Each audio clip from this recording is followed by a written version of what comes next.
And here we go. We are ready to roll with the PBLA Game of the Week on Lacrosse TV. Fun to see Kevin McNally waving up to the stands.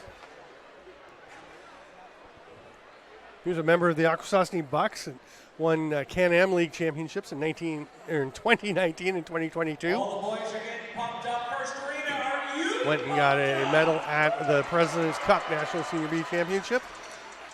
How about section Lots of players representing different areas, different towns and reservations around North America.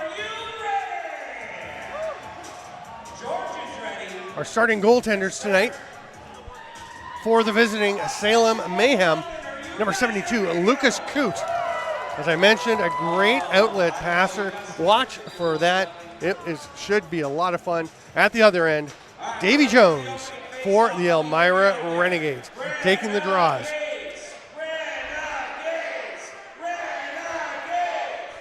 For Salem, it'll be Ryan Herman. We're number 17. Doesn't have a name on the back of his jersey. A couple of changes to the jerseys. So, one other thing to notice with Salem, Austin Murphy is wearing 91. It does say McNabb on the back, but that is Austin Murphy, who had an incredible Arena League season in 18. But we'll get to that because here's McNally breaking in with the first goal of the game. Goes 5-hole and beats Coote. Kevin McNally, an electric start. The horn goes. The fans are into it. They are fired up. We noticed that a couple of weeks ago with the fans here in Elmira. They were stoked. You'll see McNally runs right out of the frame. The camera catches up, and he just goes a quick little shot low. Saw where he wanted to go and found the spot. What an opening. Just 14 seconds in. I just broke my pen. That's all right. I have lots of pens. Billy Lombardi taking the draw for Salem, and Anthony Corsell this time is in for Salem. Sorry, Lombardi for Elmira. Salem going left to right in the gray with the black shoulder caps and the white and orange trim. They were represented by Corsell. Here's McNally again. He looks like he's thinking about getting to the net, but he's going to hand it off, and Salem will set up for the first full offensive set of the game. Stephen Portelli back to McNally. Gets a little slip peck from Bradley Voigt, but they cover that well. Down to 8 on the shot clock as Wes Whitlow doesn't need all of it. He's just going to let that one rip and bury it home. We have a couple of Whitlows. I'm pretty sure Wes told me 2 weeks ago that Kyle Whitlow playing for Salem is his cousin. But look at this little fake by Whitlow. Little pick there, and he just shoots through some traffic. And Whitlow finds a spot, and just like that, it's 2-0 Renegades. 46 seconds into the game. They are flying out off the opening. They got out to a fast start 2 weeks ago in their game against Syracuse as well.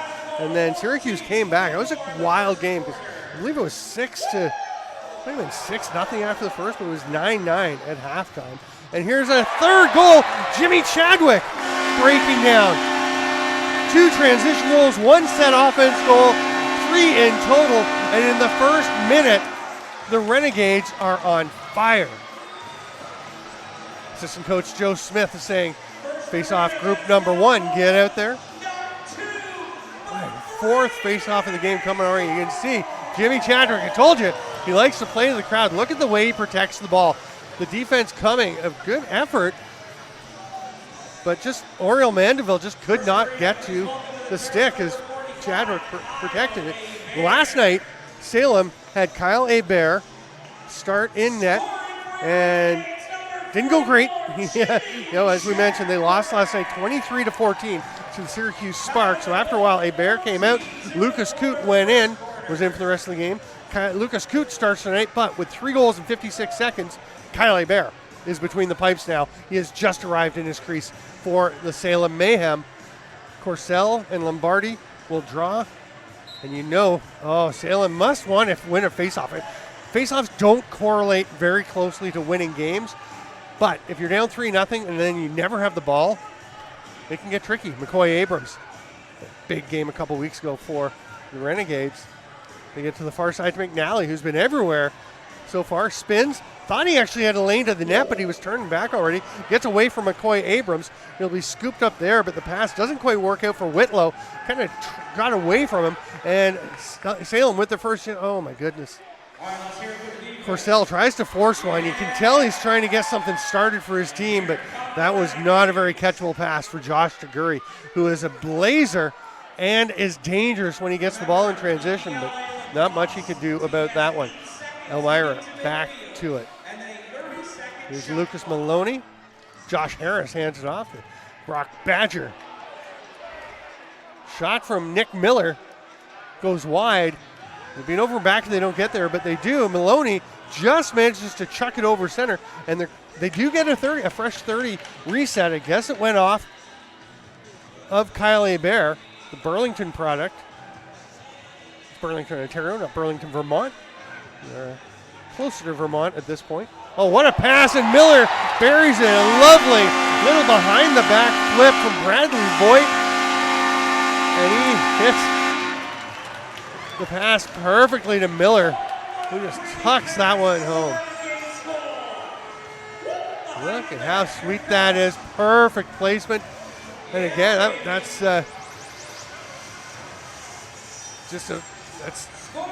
in that case, it was James Fisher just losing his guy. Salem just getting into open space repeatedly. This time it'll be Ryan Herman coming out to try and get the draw as Billy Lombardi once again there for Salem, or sorry, for Elmira. Elmira once again gets it. McNally has it, and they've got a 3-on-2. Now it's 4-on-4. They'll slow it down. Whitlow waits for his teammates, hands it off there to Stephen Portelli. Whitlow getting a rough ride, but he is going to set some space open. Little spin from Braden Wallace. Chadwick trying to fight through. 5 on the shot clock. They've already got Portelli back in the defensive zone. Interesting. So a couple of Renegades go back, and then the next 2 will go to the bench. Different substitution patterns for different teams. The teams have been adjusting as they go. Here's Salem with one of their very few set possessions. Connor Stoll takes the pass from Fred Hartley.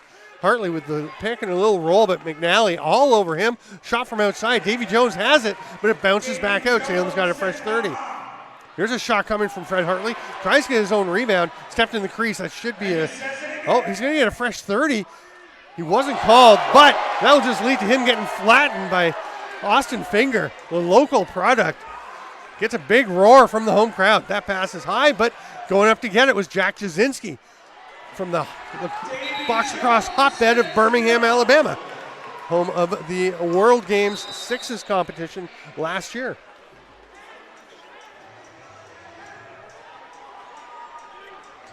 Here comes Troy Lauder. Mentioned earlier, he's from the Ganawage Reserve. Tremendous young athlete. Very stoked to be into this game. You can see the jump he's got already. Here's Justin McKinney from Niskayuna, New York, just down the road a bit. McCoy Abrams spins by Taguri, but nice slide help there. Great play by Curtis Hall, the Fergus native, to knock that one loose. Here comes Corsell. His pass doesn't connect with Hall. Boy, Corsell trying to make some things happen, but just missing on a handful of passes here so far. Here's Owen Hill, the penalty shot wizard. That's a rule we'll talk about in a moment. Lucas Maloney leaves it there for Wes Whitlow. He's watched closely by Joey Dishaw, the new addition to the Mayhem. Well, almost touched by the loose hand there by Bradley Voigt. They're going to call a loose ball foul, pushing the back. And now... and Dishaw is not very popular with Wes Whitlow. And then...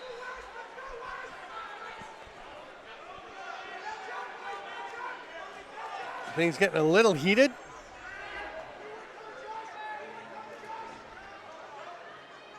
It was Cole Abid that was coming in. I have to check. He was one of the few players that had their numbers changed fairly late. He's the 19. Jimmy Chadwick once again on the run. Boy, he is not slowed down. I remember watching him just water bugging around the floor at the 2018 Founders Cup with the Seneca War Chiefs of the First Nations Lacrosse League and the First Nations Junior League. Here's Portelli, splits the D, gets down, gets the shot, but misses. There's Coot with a short outlet pass. They're going to look up the floor. Charles Malloy, the fourth. Good job clearing it. But Salem just not really able to create much here. Nick Miller's all over Jasinski. It pops out, and it's scooped up there by Wallace. Braden Wallace protects the stick, spins off the check. There's a little pick. Good forecheck pressure.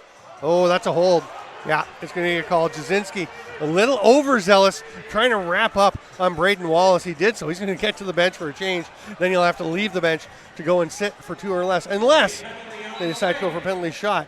Illegal pick call, so play will be blown down. So here is one of the rules unique to this league, which is it's going to be a holding call. You do have the choice. Each team twice per half can elect, instead of a minor penalty, they can take a penalty shot. And I believe the Renegades will. Owen Hill is going to take it. So twice per half you can do that. Either a penalty shot instead of a minor penalty, or if it's a major, you can take a penalty shot and have the team serve a 2-minute minor. Owen Hill, who has been absolutely pretty much unstoppable on his penalty shots. He goes his usual wide route. Cradling, a couple of fakes. Oh, what a stop. Lucas Coot, that is one of Hill's favorite shots, is to go for that little sidearm inside the far post. And Lucas Coot just throws the right hand out and gets a piece of it.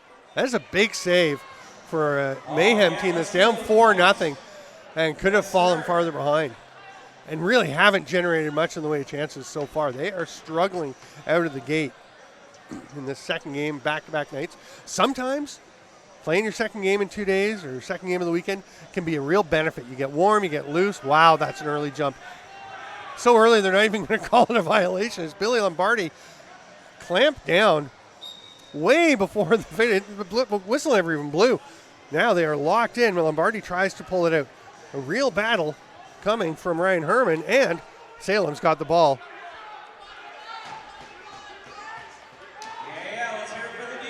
That's Charles Malloy, the fourth, wearing the 27 who just went off. He's wearing the Corson Keeley jersey.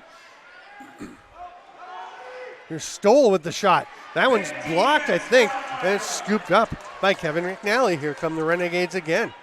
You know they're not going to take the foot off the brakes, off the gas, because they saw that last week after they had a huge lead and allowed Syracuse, 2 weeks ago, their last game, to let Syracuse right back into the game. There's Austin Finger.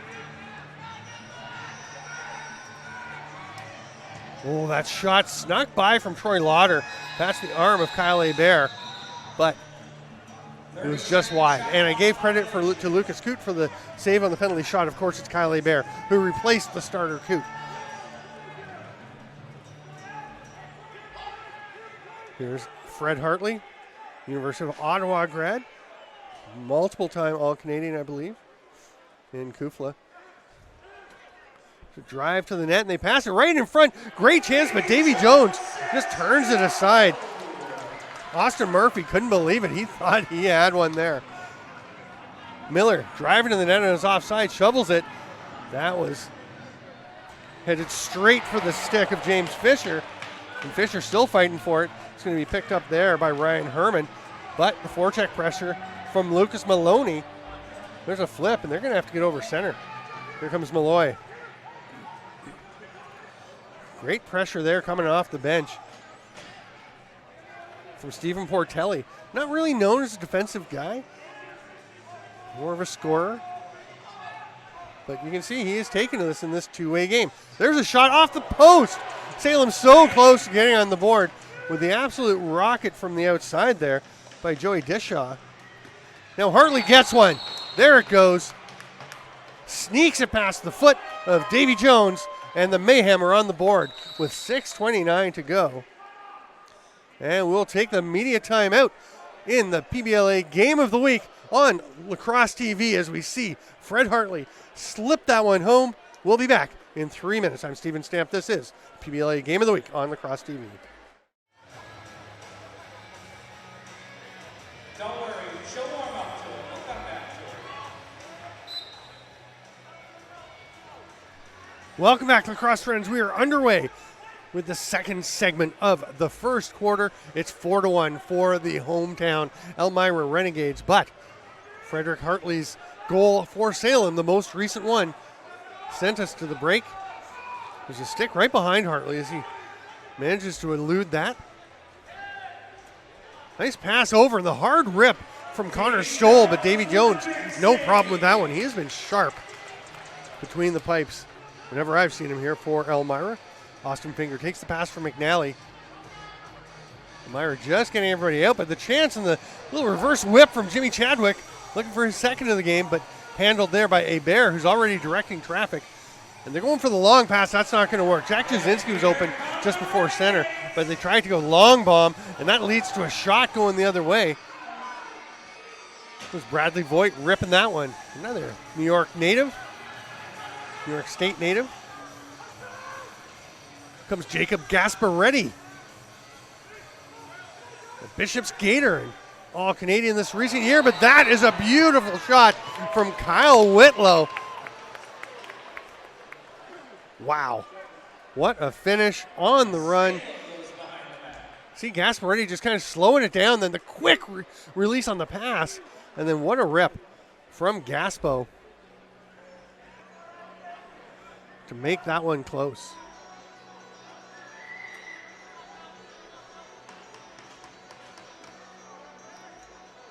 Kyle Whitlow from Six Nations of the Grand Reserve, of the Grand River, and played for many minor nationals clubs for Team Iroquois over the years. They're now Team Haudenosaunee, playing with the likes of Johnny Powlis, Randy Stotts, very successful clubs.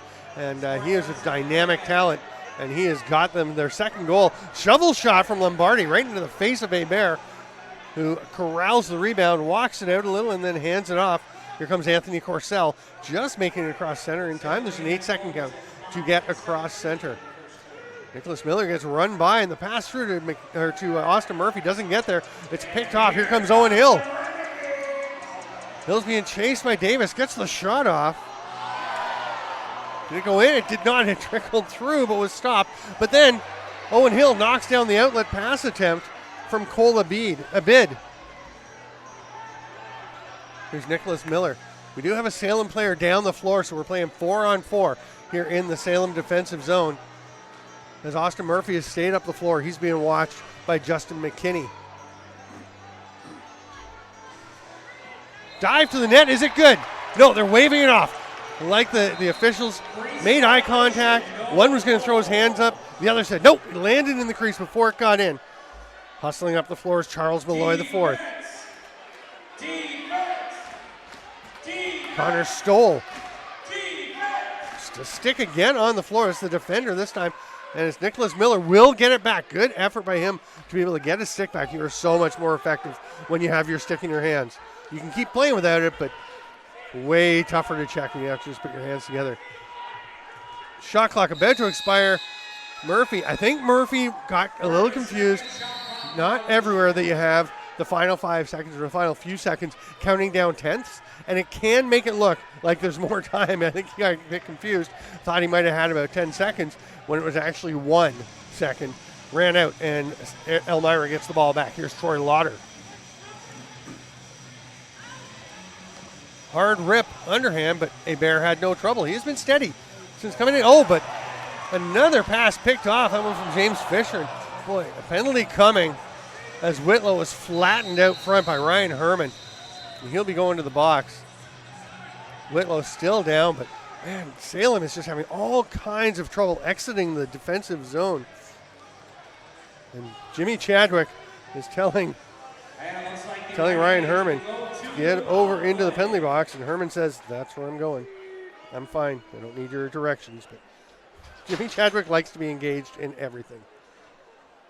Love the enthusiasm. Really liked it a couple weeks ago when he was being very enthusiastic, went a little over the top, and his coach Brian Hobart just grabbed him and laid down the law and said, that's enough. Let's think about exactly what you're doing. But Jimmy is an absolutely magnetic personality and player. Whitlow is up. It's Wes Whitlow for Elmira. Trainer is out. He is walking off under his own power. Definitely looks shaken up. And it will be another penalty shot for Owen Hill. He was stopped by Kyle Hebert last time. He went for the sidearm to the far corner. Let's see if he goes back to the other post as he's tended to go back and forth. Slowing down as he comes in. Oh, bouncer. That's a lot of fakes, and I think Hebert was trying to figure out what Hill was going to do. May have overthought it a bit, and Hill finds the spot. That's a beautiful finish to get Elmira rolling again as they'd been up 4-0, gave up a couple of goals, and then they get it going again. Lots of time, so patient. And you can see the fakes of Hebert stepping across, thinking that Hill was going far side, and instead he went 5-hole. It's 5-2. 3:07 to go here in the first quarter. I'm Steven Stamp. This is the PBLA Game of the Week. Dishaw with it after a Salem face-off win. They're getting more competitive. They're creating chances. They're winning some draws, getting some possessions. See if they can creep back in here. Pass behind the cutter to Hartley. As Murphy was going through, he got flattened. Big hit from Jacob Pulver. And here comes Braden Wallace. He's going to spin, flick it behind his back. Fred Hartley put the hands up, and he really just kind of stepped back. And now Hartley and Wallace getting into it a bit. I think Wallace is thinking that, or Hartley, it might have been thinking that Wallace kind of dove, but I think it was really that Wallace was kind of leaning into Hartley, and Hartley just stepped back. Here's Austin Finger. 5 on the shot clock. There it is. The last 4 seconds are the tenths of a second countdown. It will run out. Josh Chiguri will just wait. 30-second penalty shot clock violation.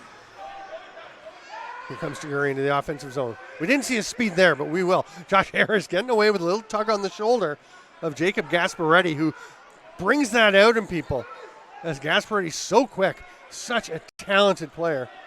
Here's Jack Jasinski, the Alabama native. Bouncer from the outside. Jasinski will get an assist on that lovely bouncing finish from Brett Clofer. Clofer, who's been an arena lacrosse guy, and a Barrie native, I believe. Yeah, I'm sure he's from Barrie. That is just a lovely shot. Scoring for the Salem Mayhem, number 10, Brett Clofer. Time to goal. Just like 2 weeks ago, when Elmira ran out, well, not just like, but similar to a couple weeks ago when Elmira ran out to a big lead. Their opponents have started to claw back. Of course, lacrosse, a game of runs. Billy Lombardi will try and get it back for Elmira. Ryan Herman going after it, and it is Elmira again. There's Pulver, drops it back, grabbed by McKinney.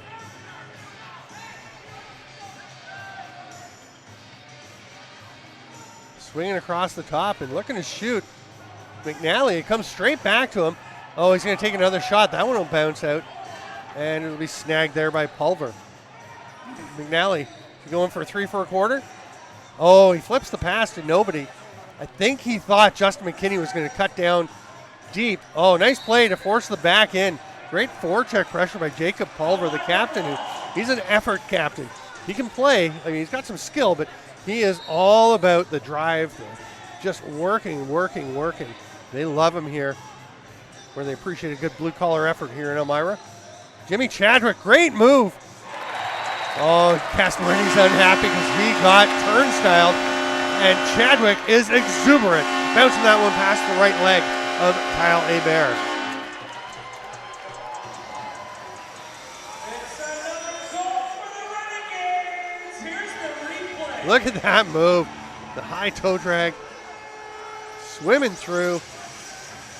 Boy, nice little pick from Bradley Voigt as Gasparetti comes on the slide, just so much momentum coming out. Chadwick uses it against him.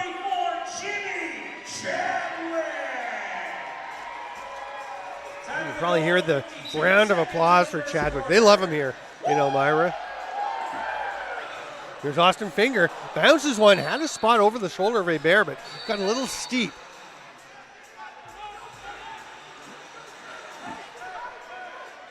Corsell He's 1 on 5 now. He's got a couple guys with him. He'll drop it for Jasinski.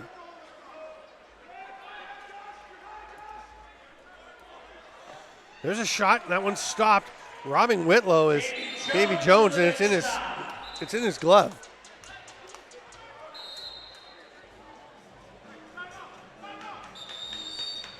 We're going to have a timeout called with 19.5 to go here in the first quarter. Elmira gets possession, calls timeout, and Davy Jones will come to the bench. Assume he'll stay there for the 6th attacker. And Elmira will try to extend this 6-3 lead. Thanks for being with us for the PBLA Game of the Week on Lacrosse TV. Go check out PBLA.com. See the Game of the Week schedule. You can see the standings up on the site. Get a quick rundown of the standings. Trenton Terror in first with a 3-1 record after edging the New England Chowderheads last night. And at 2-1, the Jim Thorpe All-Americans. The only other team with 2 wins are the Syracuse Spark, who lost their 2 opening games, came back and won their next 2. And then 5 teams at 1-1. Binghamton Bombers, the Chowderheads, Hampton Hammerheads, Elmira Renegades, as we see tonight, and the Charlotte Bootleggers. And finally, in last place right now, Salem Mayhem at 0-3, but getting more competitive as we go tonight. We'll see how the game progresses. Things change a lot when we go to the second quarter. Teams defend the goal nearest their bench for the first and the fourth quarters, and they defend the other goal for the second and third. So things change a lot. When you're far away from your goalie, it opens up transition chances. It's harder to get your D out, especially with the change rules here that we will go over at the beginning of the next period. Owen Hill starts with it. They'll wait. As they do have the goalie pulled, they'll wait till about 8 seconds and then go. Hill's got Maloney on this side. Goes to him. 10 seconds. You can see it on the shot clock. That is the game clock. Backdoor, great check though. Ball still bouncing around. McCoy Abrams scores! Is it good? No indication. Yes, it got in. It looked like the time was going to run out.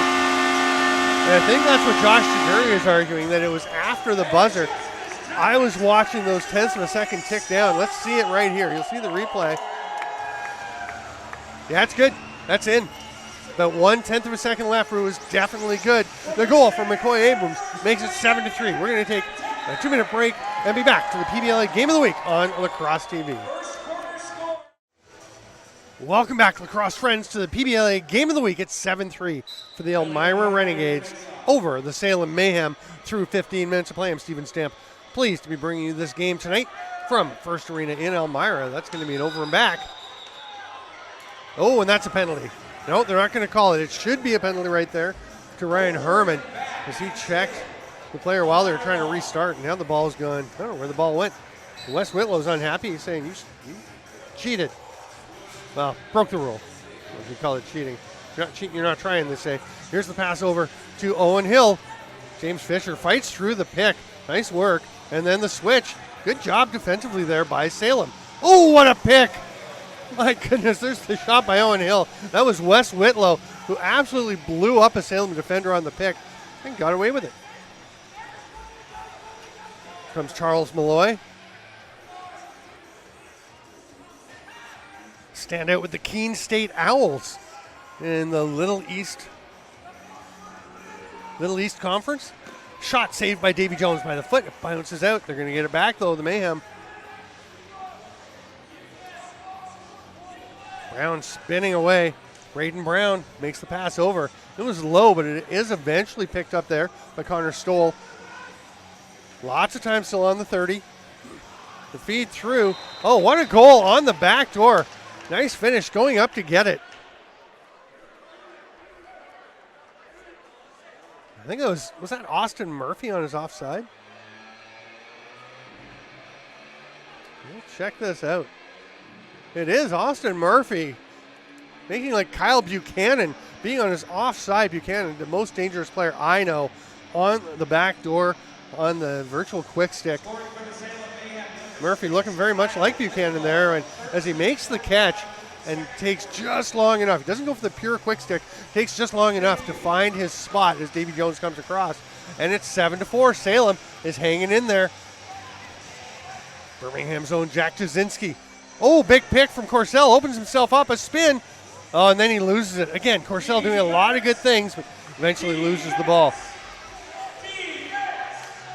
That's a bid. 19 over to Jasinski. Cutting to the net. Pretty good chance.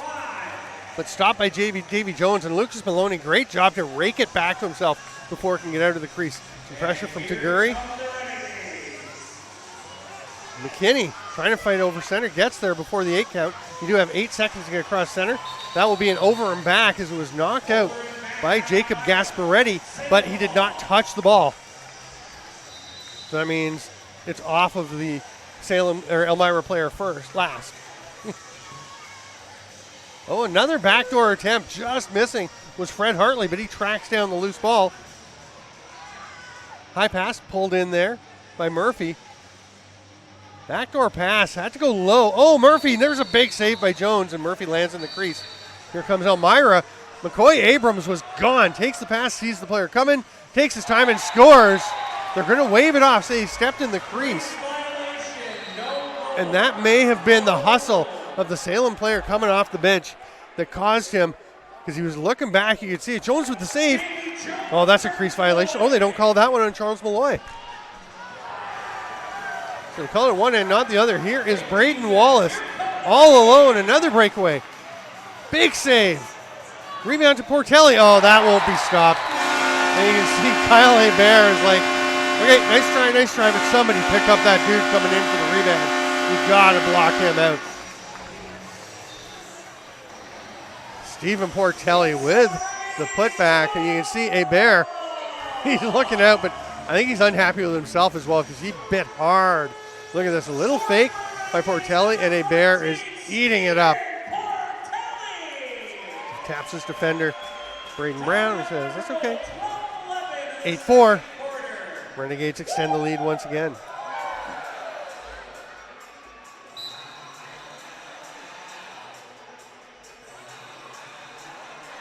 Here's a chance for Fisher right off the faceoff, scores. What a great pick by Joey Dishaw. Elmira is saying adamantly that they feel like that was an illegal pick, and yeah, you can make that argument. We've seen some call. We also have seen some pretty zesty picks that have been allowed to go.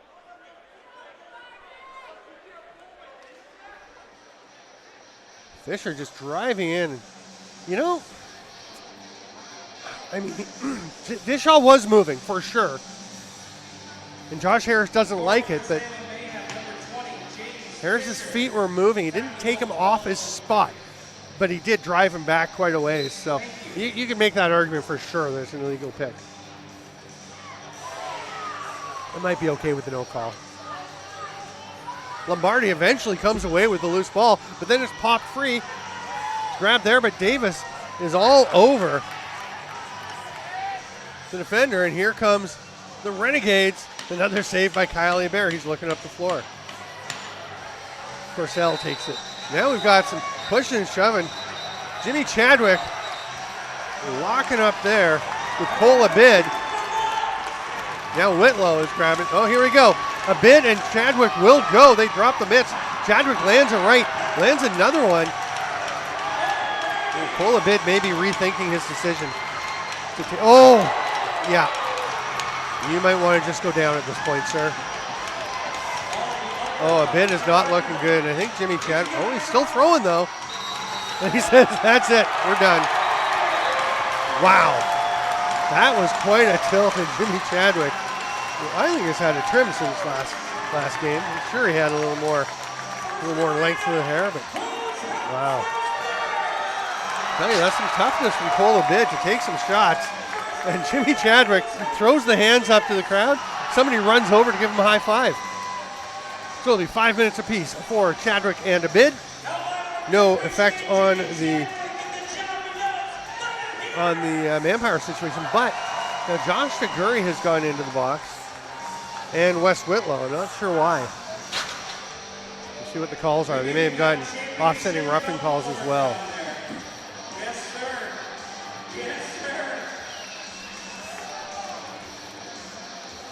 So we'll go over the change rule as we promised. In case you're not familiar with it, it's the old CLAX rule that was developed by Jim Veltman in association with Paul St. John as they launched the Canadian Lacrosse League, or CLAX, a dozen years ago now. And the rule is, the idea was to make players play both ways, to really discourage taking away transition chances, to encourage transition, to encourage the running game, to encourage two-way play.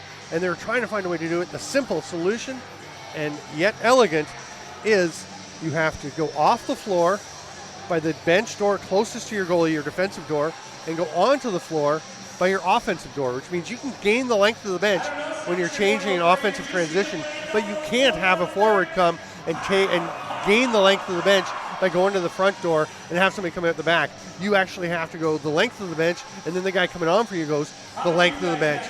So you always need to have somebody coming back. We're seeing more and more teams playing 3 lines of 5 with some situational players rounding out the 17 runners allowed per team. That was the big change for Syracuse, as they were trying to run OD. They had the big pile of players by their change door, and they really had trouble with the switches, and it was hurting them. But they went to late lines and made a big difference in their 3rd and 4th games. Abid is pretty upset.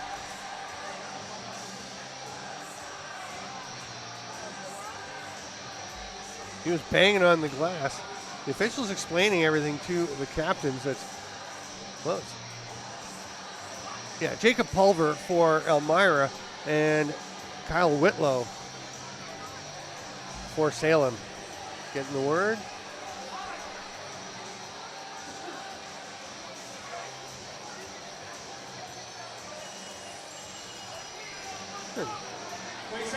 Looks like Cole Abid and Jimmy Chadwick are giving themselves a nod. There we see it behind the play. Things getting going. They're going to separate. Oh yeah, so it's Taguri and Whitlow are behind the play. And Whitlow actually throws a couple of gloved punches at the helmetless Taguri. So we'll see if there's anything uneven. So far, nothing's gone up, but Jimmy Chadwick absolutely letting loose. I thought Abid was done. And then he comes out and gets a pretty decent shot. Oh, he missed. I don't think Abid actually landed a punch. Oh, he might have got one in there. Chadwick, clear winner, but Abid just doesn't give up. Keeps slugging away.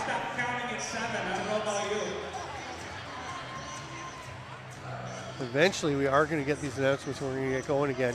It looks like there'll be a penalty shot for Salem, which means that there's an uneven number. So, yeah, Miner's going up.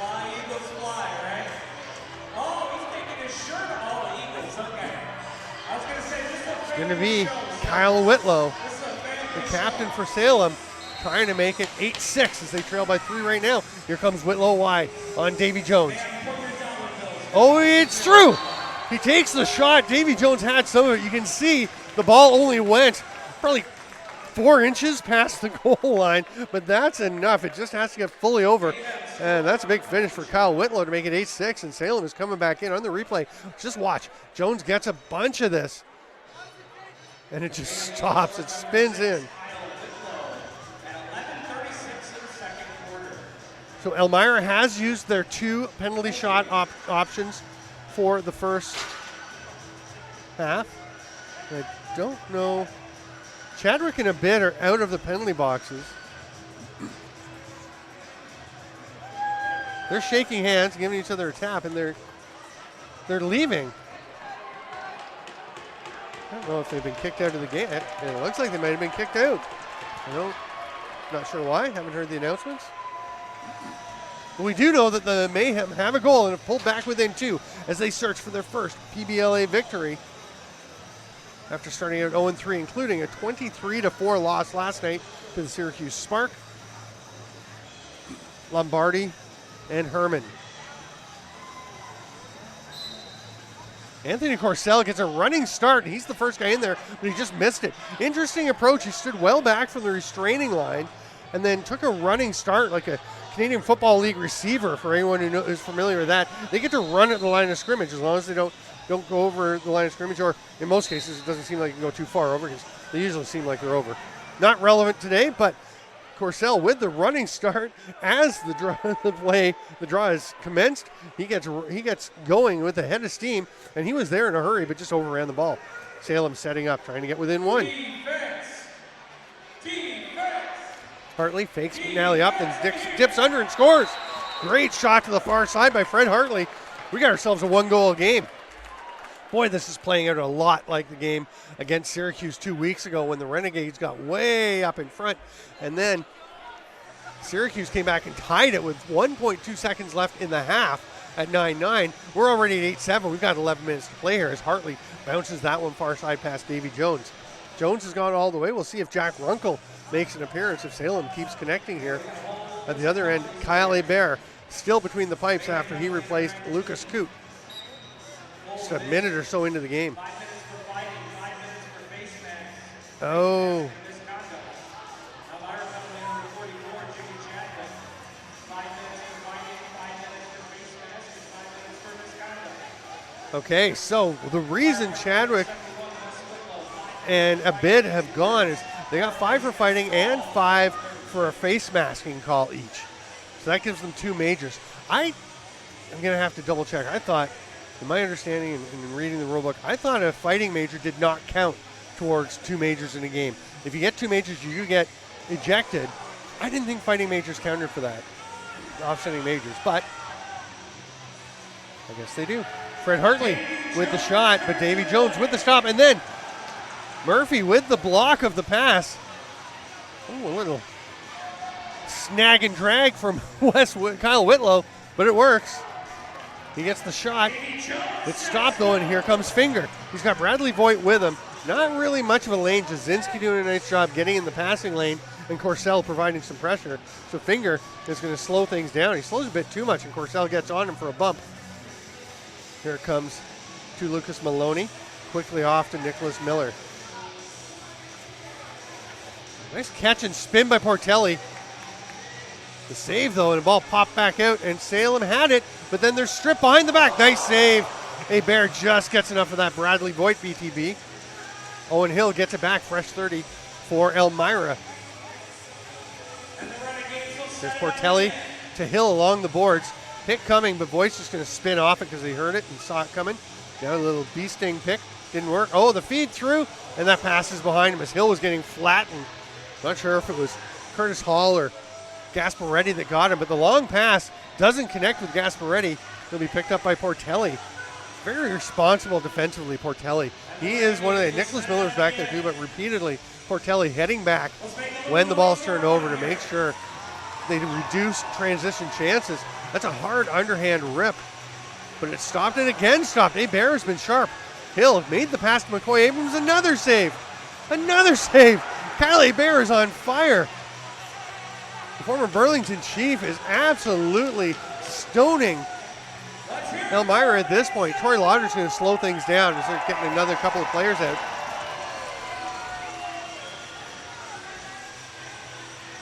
There's Braden Wallace. Oh my. Wow. Wallace has been a good two-way player, but that is pure offensive skill as he goes low or mid to high. Makes it look, I thought for sure he was going far side. Watch this shot. He looks like he's just going to rip it to the far side. Low, he pulls it near side high. This angle's going to be great right here. Oh, that's a thing of beauty. Tucks it just up under the crossbar. Wow. James Fisher comes up to take the face off. Herman not out there.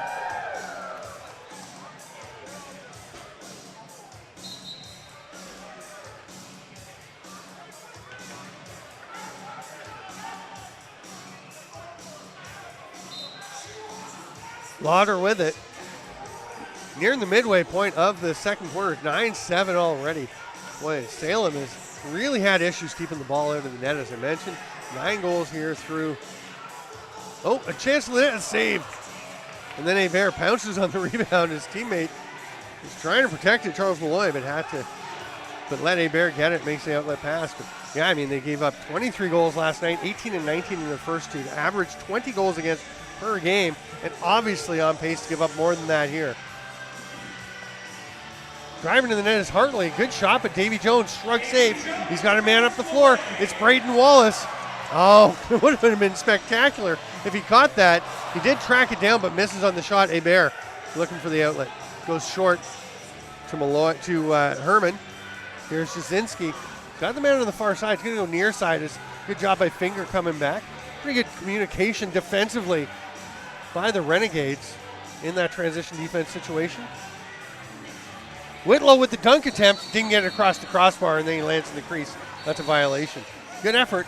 Just missed. We're past the midway point of the second quarter. We'll have the media timeout at the next non-goal stoppage.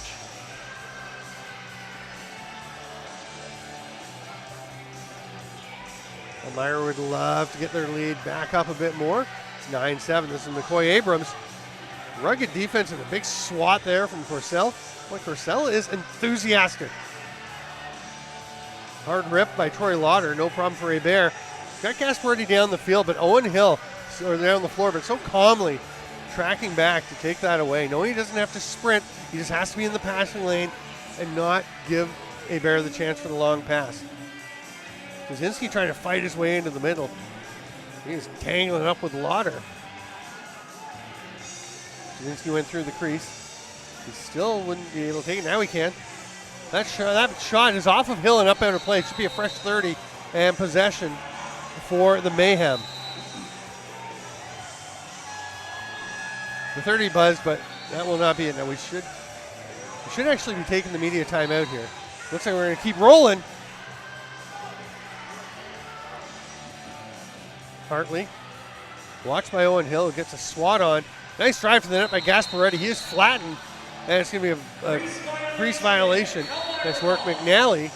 Still not getting the media timeout. He might not be taking one. There's a pass to Abrams. Great job by Jasinski. Playing a two-way game here as he hustled back. Take away that chance. Wrap check attempt by McCoy Abrams, who looked at the official wondering if he was getting a holding penalty. Oh, reverse whip. Beautiful attempt there by Kyle Whitlow, having himself a game. Didn't work, but it was a glorious effort. Here's Whitlow taking the pass from Clofer. Brett Clofer gave it to him. Now Clofer trying to set a pick. Whitlow ignores it and goes the other way, but did get a chance. It's going to be an over and back violation. Actually bounces into the Salem bench. And that will provide possession to Elmira. And we will take the media timeout with 5:06 to go in the first half. It is 9-7. Elmira over Salem on the PBLA Game of the Week on Lacrosse TV. I'm Steven Stamp. Thanks for being with us. We'll be back in 3 minutes. Here come the Renegades! And we're back underway with 5 minutes to go into the final stretch of this first half. Nicholas Miller tried to shovel it through. Voigt couldn't catch it. Nice check from James Fisher. I'm starting to dig James Fisher. Look at how quickly he gets back onto Voigt. If anything, has got to be not overrunning things, not letting that enthusiasm and athleticism get him out of position. But boy, did he get back across, covered a ton of space, going almost as fast as the ball. They always say the ball gets there faster than you do. I'm not sure that's true with James Fisher. Here is Braden Brown spinning away. Gets open. They got 12 left on the shot clock as Whitlow will hit Hartley, cutting across the top. Back to Whitlow. Oh, man, wide open. Reverse whip. Davy Jones with the stop. There's a huge collision. And Whitlow is going after Pulver. Drags him down. The helmet's off for Pulver, and he's just going to come up.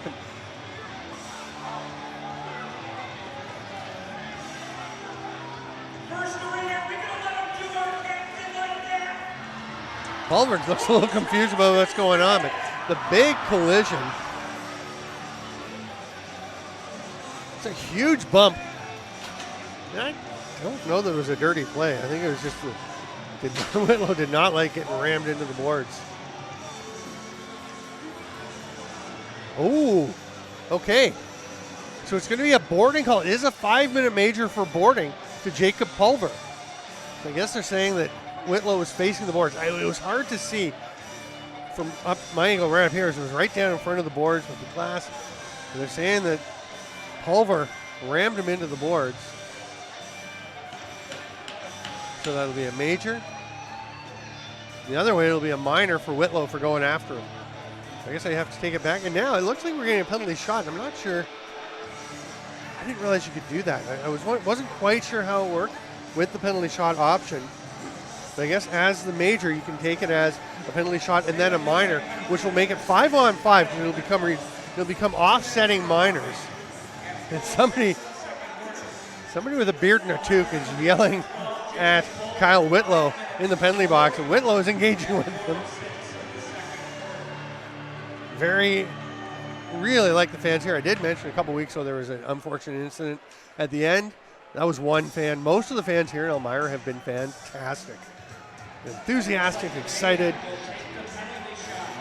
So this will be the second penalty shot for Salem. I think Lindsay Sanderson's asking exactly how everything works. So they should be in there serving now coincidental minors. Whitlow and Pulver in for two, and then the next hard stop after their 2 minutes runs out, which will be with 2:06 left in the half. They'll get out.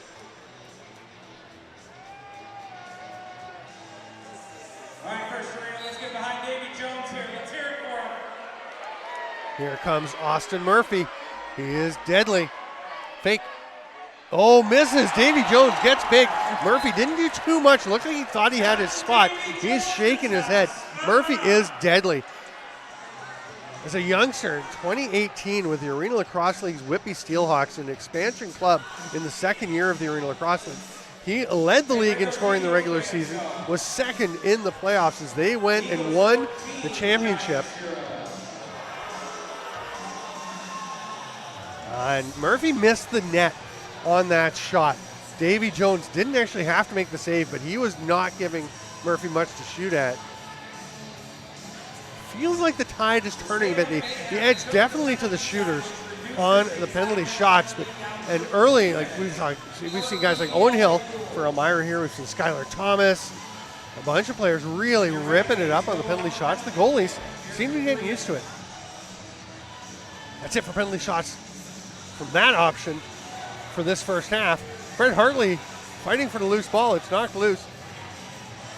Good hustle there by McKinney as he just backs into his man, kind of shovels him down and lets McCoy Abrams kick it out to himself. That's a nice pass. The poise under pressure from McCoy Abrams to get it head to Austin Finger. He looks ahead. I think he'll just leave it. Nope, he faked it to McCoy Abrams. Now he goes over to the far side, but I think Courcelle got in the way. It is grabbed, though, into the net. There's a big save by Hebert. It's going to go off of him and out, but Troy Lauder, so quick. What an athletic young man he is.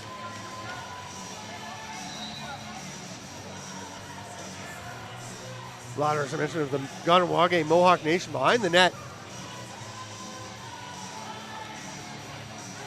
Spin underneath. Great two-man game defensively by Hall and Courcelle. Oh, sorry. Yeah, it was Hall and Courcelle. Anthony Courcelle's growing on me. He had some issues with passing, like not really taking care of the ball early in the game, but boy, he has got some energy. Pass from Hill down low. McCoy Abrams takes it. He's going to pick from Voigt. Another good two-man defensive play. Oh, McCoy Abrams makes the pass across, so Maloney just missed. Now Voigt is blocked. Jasinski got a piece of that one. Oh, that's no penalty. Despite the check into the boards and the grab and spin by Maloney. Pretty, bit of a clutch and grab style being allowed to go on here at times. Players just say as long as it's the same both ways, that's cool.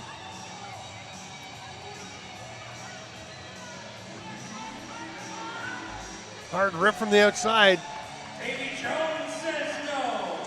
But Connor Stoll couldn't get it through.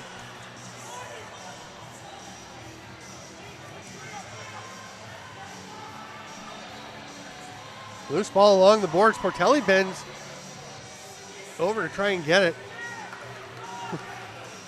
A couple of Renegades along the boards.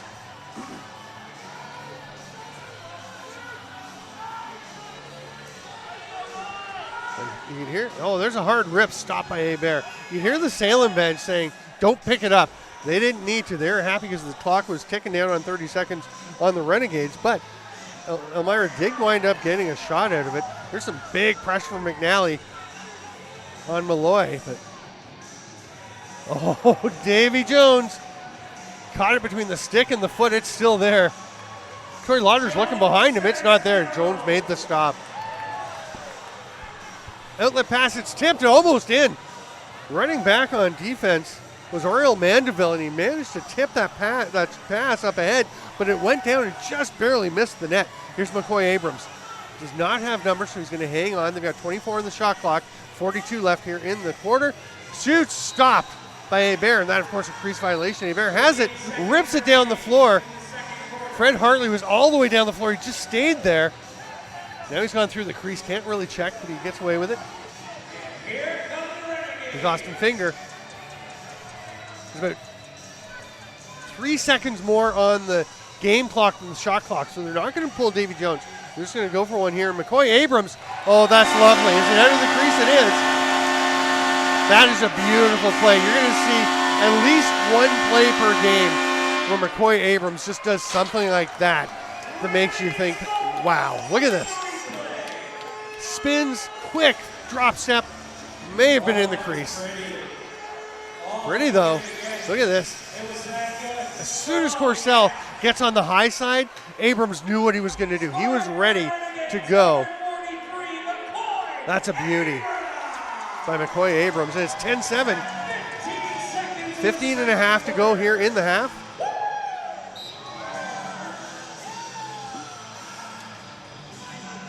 Salem's got it. And they've got their timeout. Important for them to get the possession. And it was battled for. And James Fisher's going to come over and grab his man, Charles Malloy, the fourth. Oh, it looks like we got penalties, though. It wasn't in time. Oh, sorry, that's Oriel Mandeville. I think it might have been Malloy that was engaged with. Braden Wallace and Oriel Mandeville will go to the box. Those will be offsetting. It won't affect the manpower advantage. It will, though, be a 6-on-5 for Salem as they have pulled goaltender Kyle Hebert to the bench for the extra attack for these final 10 seconds. And they're not going to wait long before they go in this situation. Looks like Kyle Whitlow, the other cousin from Six Nations, will be up on the top. He's going to start with the ball.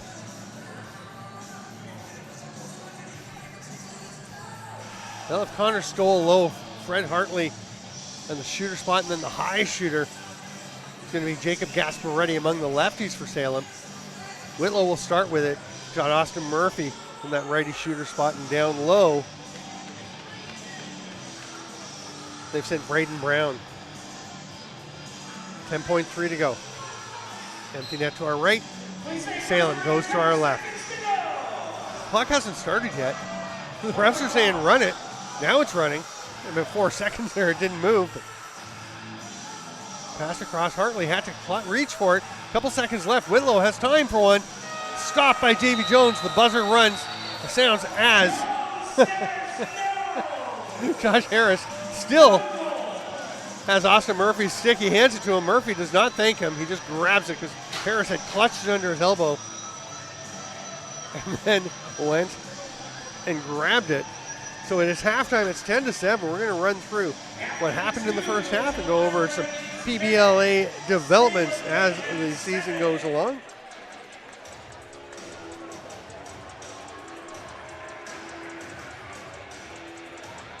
Teams will head to their respective locker rooms. It's 10-7. We're going to take a quick look once again through the standings. The Trenton Terror at 3-1. The Jim Thorpe All-Americans at 2-1. The Syracuse Spark at 2-2. And then the 5 teams at 1-1.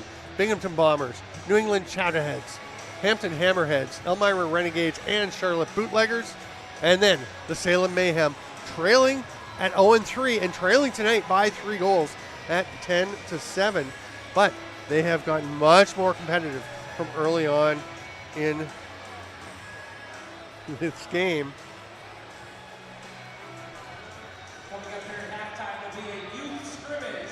We have a youth scrimmage at halftime. We will be going to a commercial break for the halftime period, but we're going to run some content for you. But we are very pleased to have us here on Lacrosse TV. And hello, Elmira. So, in the first half, the Renegades get out to a very hot start, as they did 2 weeks ago. And then they battle back again from the visiting team. This time, though, the Renegades turn it around. They lead 10-7 at the half, whereas a couple weeks ago it was 9-9. But Elmira did go on to win that game 16-11 against Syracuse. And the fans here having a great time, really enthusiastic group in this building, really enjoying having them all here. And we're going to see how they feel as the second half continues. Again, the standings, Trenton Terror in first place at 3-1 through 4 games. The Jim Thorpe All-Americans at 2-1, Syracuse at 2-2, and then Charlotte, Elmira, Hampton, New England, and Binghamton all at 1-1. And then Salem 0-3, the only winless team in the loop so far as we are through a few weeks of play here in the PBLA. And very exciting to have the Mayhem come up here. Very exciting for Elmira to have their second home game and to be so dynamic. And again, we've had 2 players ejected from the game. Jimmy Chadwick for the hometown Elmira Renegades, and on the other side, Cole Abid for the visiting Salem Mayhem. And we are going to have the rest of the halftime break, and then we'll get going in the second half with the Renegades trying to extend their lead as Salem will do what they can to get back into this one. They've certainly looked better as this game has gone along, getting much more competitive. So we'll see if they can close that and try and get their first win of the season. We will take a break for the next 13 minutes, and we're going to run some highlights from the first half as we go to break, and we'll be back on the PBLA Game of the Week from Elmira on Lacrosse TV. I'm Stephen Stamp. Thanks for being with us, and we'll see you shortly.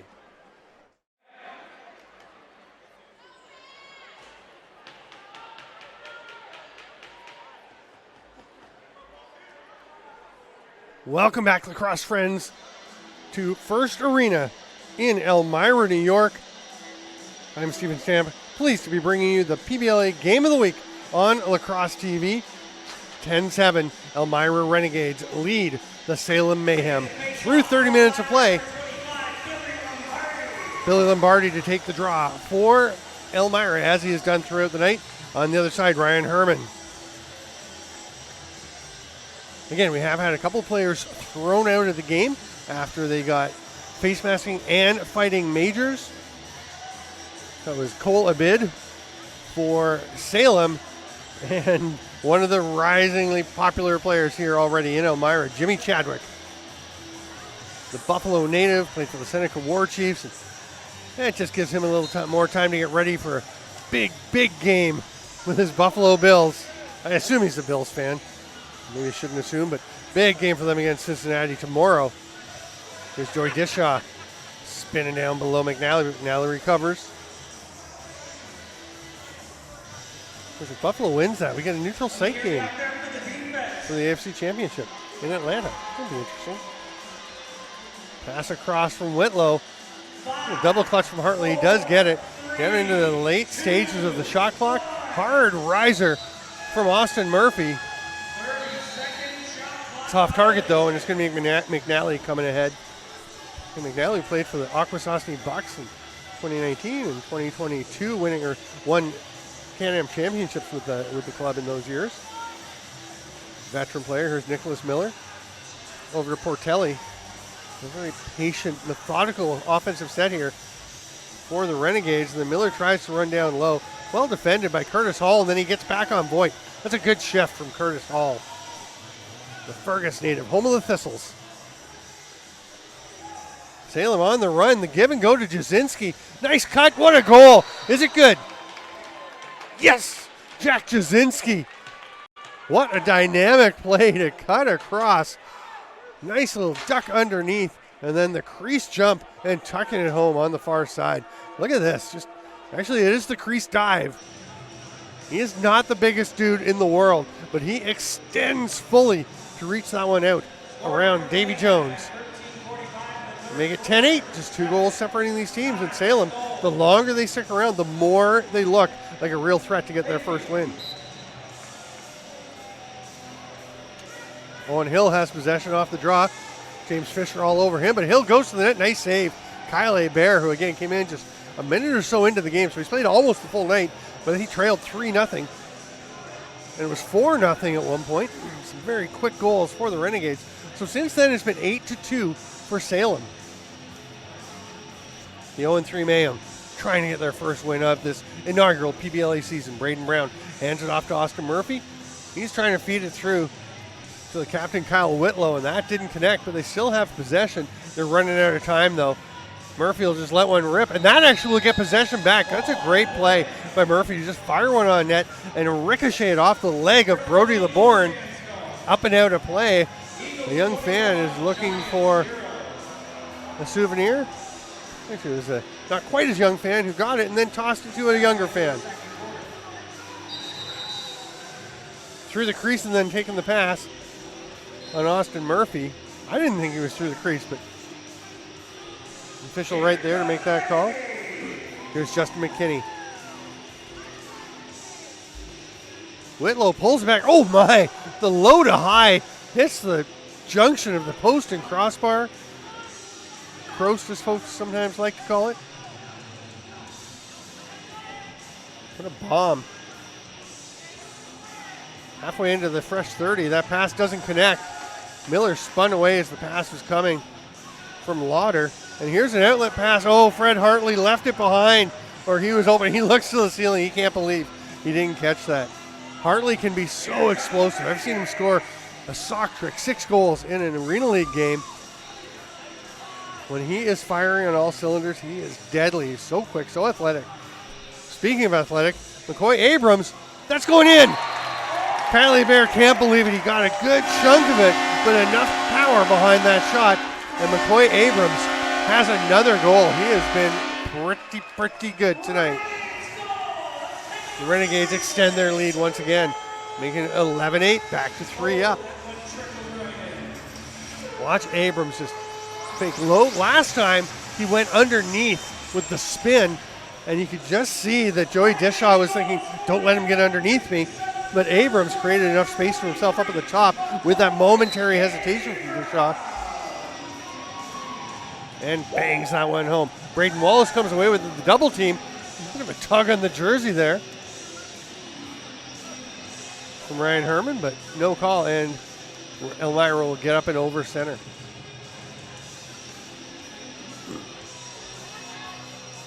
McNally, it opens up, and they're going to call an illegal pick on Owen Hill from the Oriole Mandeville. Hands it off there to Charles Malloy. Oh, Malloy trying to make the pass through. That looked like a long pull making that pass. And the big hit, that looked like a long pull. He was the defender of the year in his junior season at Keene State with the Owls in the Little East Conference. And I mention that because that's in New Hampshire, interior, inside, in far from the coast. But here's a chance. The shot there by Murphy is stopped, and Hill has it. But I went to grad school in New Hampshire, University of New Hampshire in Durham, over right by the ocean. Yeah, New Hampshire, what a great place to go to school. There's Austin Finger. Whitlow with the overhead wrap check. Finger somehow holds on to it, gets run over there. The driving effort from Curtis Hall, but they hang on to the ball. They're down to 8 on the shot clock, and Elmira's got a couple of changes already. And down the other end of the floor, we've got Stephen Portelli and Austin Murphy exchanging a fairly heated discussion. Murphy has stayed up the floor as he did earlier in the game, and now he's still talking to Portelli. They've been jousting, cross-checking, yakking at each other. Drive to the net by Nicholas Miller. Don't think it touched anything. It didn't. It gets up out of play. It'll be a possession to Kylie Bear and the Salem Mayhem.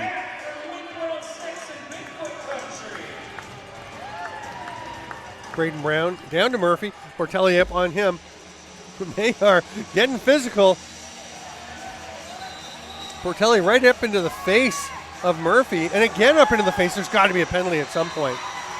Yeah, and Murphy's just, oh, now the helmet knocked right off, and that might be a major. And now Portelli's going after him with the stick, going after Murphy's head. And I think that's it. I think, oh no, I thought they were taking Portelli off to the locker room. Just repeatedly going after him. See if it's one penalty or more. See if it's a minor or a major. I'll tell you, that cross check to the head after he knocked the helmet off, yeah, it's a major. Oh. Nope, I saw 2 indications Looks like he didn't want him on the of majors, but I think it's just one that was being reiterated. So that was just brewing for a while. And we're going to have a penalty shot, the first of the second half. Lindsey Sanderson just crossed his arms to indicate that that would be their inclination. So Portelli will have to serve. They will get a penalty shot, which will be taken by Kyle Whitlow. And then Portelli will have to serve a 2-minute minor. And then if they do score in that minor, he will be released because it actually converts from a major to a minor. Austin Murphy is over still checking his chicklets. Whitlow, fake, stopped by Davy Jones. Tried to go 5-hole or just past the shin to the post. And unsuccessful. So the Mayhem, boy, they could be right in this game if they were connecting on their penalty shots. Davy Jones with another big stop.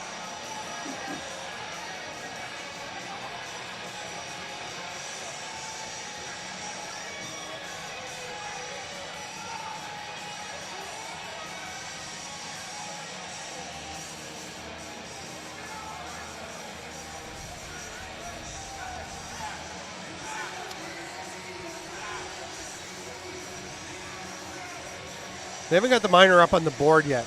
Now the official going over to speak to Elmira. There it goes. The Elmira penalty up on the board. 2 minutes for Portelli.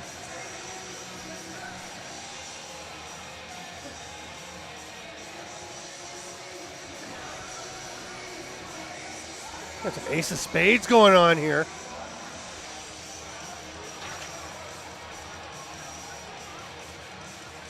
I thought Elmira was sending a 5th runner out, but it was actually just Josh Harris coming out to take Kevin McNally's spot. So it is a 2-minute power play after the penalty shot option. That was the first for Salem this half. Elmira still has both of their penalty shot options. Again, on a minor penalty, you can choose to take a penalty shot instead. And on a major, you can do as they just did there, take the penalty shot and have it convert to a minor and still get the power play. They didn't convert on the penalty shot, but Whitlow's at the top quarterbacking this. He'll get it back from Murphy. As they creep in, a little pick, scissor pick. They cut Murphy down. That's a really nice play. Hartley cutting him open, but the stop on the shot by Murphy, but he is back in possession as it went up and out of play off of an Elmira player. Murphy has to go into the corner to start, and here he goes. Still lots of time, almost a minute and a half on the power play. Whitlow behind the back. They hit the cutting Hartley, but he couldn't control it. Nice hustle by LeBourne to break his way out of the defensive end. It pops out and he gets it back. Good focus and recovery, and they'll go to the penalty kill. And he actually hit a cutting Wes Whitlow. Almost went to the net. 2 Salem players going up the floor. Nice strip by Jacob Gasparetti on that drive to the net by Whitlow, and Salem's got it. Thrown ahead by Corcel. Kyle Whitlow lobs it across. I was going to say it's 4-on-4. Don't know why. It's because Salem forgot to send their 5th guy out for a while. Now Jasinski, just everything opens up. He lets it rip, but the foot saved by Davy Jones. Fresh 30. Jasinski might just do it again. No, he's going to go underhand pass to Hartley. Gets it back. Down low. Nice quick stick attempt. But Gasparetti is turned aside by Davy Jones. Gets it back immediately. All kinds of possessions here for Salem. Oh, and Murphy is flattened. And, oh, my. He took a cross-check in the back, was knocked to the turf. There was no dive, I'll tell you. He was sent flying through the air. He feels like that may have been a penalty. Jasinski backpedaling is Hartley. The shot, the save, it bounces back out. I think they're going to get back. Oh, it was tapped back by Murphy, and it does roll over to Kyle Whitlow. I think he was trying to get it to Jasinski, but either way, they get it back in another fresh 30. So many possessions on this power play. And the penalty ends. Portelli's up the floor. Elmira almost had the possession, and he would have been sprung for a breakaway, but hard forecheck pressure from Whitlow and Jasinski. Now Jasinski's been out there. He's going to get off the floor and get a pair of fresh legs out there. Josh DeGurry. Behind the back shot from Whitlow, no problem for Jones. Big penalty kill there. Stopping first the penalty shot by Davy Jones, and then Davy Jones stopping the penalty shot taken by Kyle Whitlow.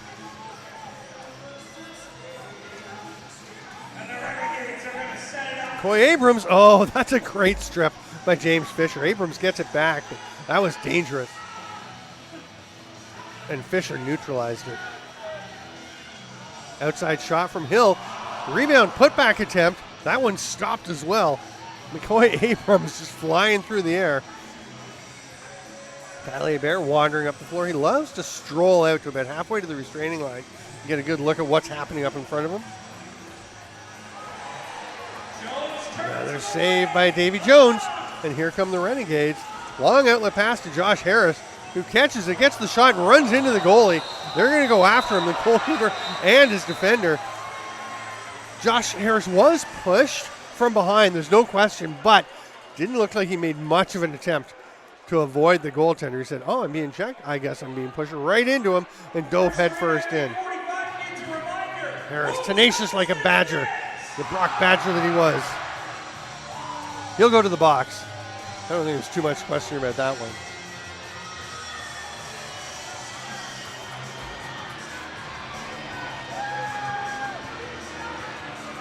See if there's one. I don't think Salem's getting a penalty. The fans don't like it. Harris saying he was checked in from behind, which is true. He was checked into the goalie, but again, you got to try to avoid him. He did not. So it is going to be a penalty shot. Salem will go. Lindsey Sanderson opting to use his second penalty shot of the half already here in the third quarter. Next stoppage, you should have the media timeout. Wait, you're not going to do a media timeout before the penalty shot, are you? No, you wouldn't do that. Maybe they would. Okay, we're going to build the suspense. We'll take a media timeout with 6:44 to go in the third, and we'll come back and start with a penalty shot. I think Kyle Whitlow's going to take it. I'm Steven Stamp. This is the PBLA Game of the Week on Lacrosse TV, and we'll be back in 2 to 3 minutes. All right, lacrosse friends, we're back, and we're underway with the penalty shot as promised, but it's Jack Jasinski who ricochets it off the post. He had a little spot. I think he had Davy Jones beat, but he pings it off the pipe. Boy, the Mayhem. Does that not make them 0 for 4 on the penalty shots? I feel like it does. Should be keeping better track. So we go to the face-off, where Billy Lombardi, as usual, will represent the Elmira Renegades here in the third. Still going left to right. Fourth quarter, they'll be back defending the net by their own bench. Ryan Herman using the look at the ref approach, and it gets it. Here's Dishaw. Slows it down, runs into some pressure, and lobs it to the man coming off the bench. Actually going to the bench is Charles Malloy. A little bit of mayhem for the Mayhem on that change. These guys were a little unsure exactly what's happening, but they're all set now, and they've got 10 left to get a shot off. Brown, he gets picked up quickly by Lombardi. Stoll passes it across. Here's Hartley. They got a 10th of a second to shoot. They run out, and Hartley will just drop it there. Look at the hustle from Corsell running back. He's going to take the pass. No, he's going to take the shot. Nice save by Kyle Hebert. Boy, Anthony Corsell.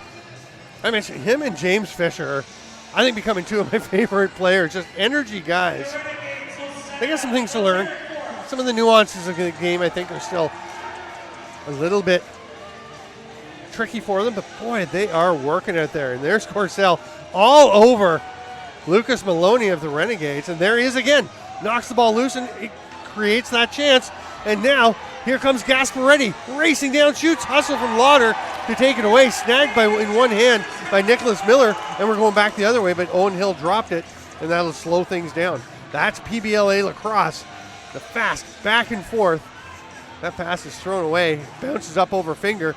Oh, but it is tapped right back to him from the stick of Ryan Herman. Couldn't quite control it. Now Herman comes up with it. It's knocked out again, and Elmira has it.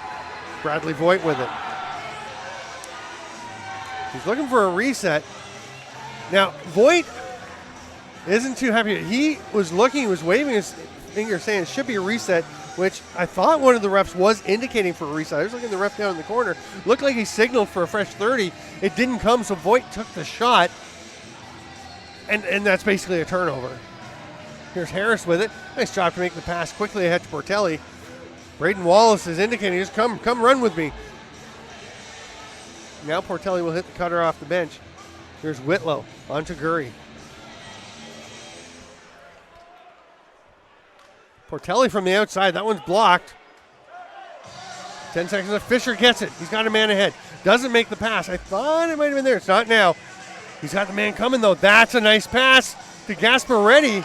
And Gasparetti didn't like getting a stick in the face from Portelli, who's been in on just about everything tonight. McKinney's shot, just making the stop, was Kyle Hebert. Looked like it had him beat, but he's going to drop the leg on it. Now the shovel pass outlet, and here comes Kyle Whitlow.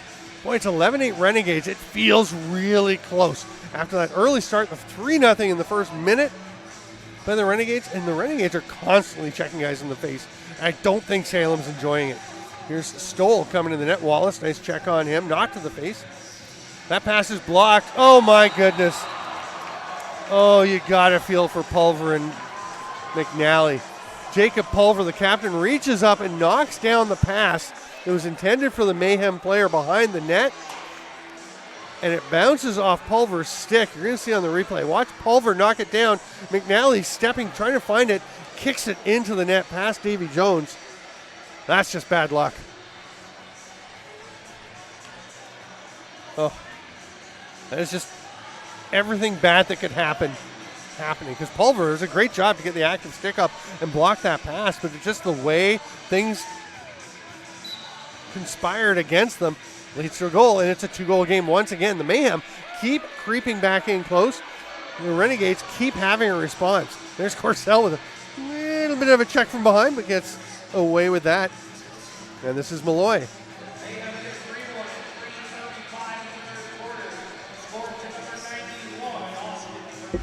So Murphy gets credit for that goal, as his pass was the one that went off of Pulver and then off McNally. There's another shot for the Owls, ripped by Braden Brown, but it was stopped. It'll be a fresh 30 for whoever can get it. It is contested, this loose ball. Pops out. Pulver tries to grab it. Still loose. They're down to 17 on the shot clock. I'm not sure whose possession it was, but they do reset it once it's picked up. I think they're just letting it tick until somebody established possession, because nobody had it. It bounces away from Taguri, and here goes Finger. And look at those wheels by Taguri. That's a great job by Austin Finger to get that shot off, protecting the stick, but that was all kinds of back check pressure by Josh Taguri, who, I'll tell you, you're going to see more of that young man doing things like that. He is one of the more exciting players that you will see. Jasinski slides off the pick, comes across the top, takes the hit to get the shot off, and tucks it inside the corner, and now he's jawing a little bit. What a nice play. You see the fake, the hard fake, gets the bump, and actually a bit of an elbow actually on the replay you see by Owen Hill. But we've got ourselves a 1-goal game, and that feels like a big difference with 2:23 to go in the third, because I think that's the first time Salem's gotten within one. They would love to get their first win of the season. Nobody wants to go 0-4. I mean, that's fairly obvious, but you can see a lot of heart, a lot of drive here. It's grabbed off the face-off. Malloy has it. McNally with the pressure. Nice outlet pass to Fisher. Near side to Oriel Mandeville. They just got him in the last couple of days. Another check to the face by LeBourne. This time the defender is Brett Clofer, who's maybe the tallest guy on the floor, maybe in the tallest guy on either team tonight. Oh, look at Gasparetti come back. There's a bump after the shot. Not sure that Braden Wallace liked that very much, but a big save by Kyle Hebert, who has been excellent since coming in to replace Lucas Coote. Oh, what a save by Davy Jones. Austin Murphy naked on the crease. And speaking of naked on the crease, who was checking? Connor Stoll. Well, nobody was. Now we've got some shenanigans behind the net. They're going after Murphy. I don't think the Renegades like Austin Murphy very much at this point. He'll just roll away. What a finish there by Connor Stoll. You can see there's still. And Portelli again in the middle of everything tonight for the Renegades. Here we take another look, and oh, there's a player just heading off. I think it was Brody LeBourne, and he may have been shaken up. He actually just jogged past Connor Stoll, as Stoll went in to get the pass. And now, with an 11-11 tie, there is a penalty.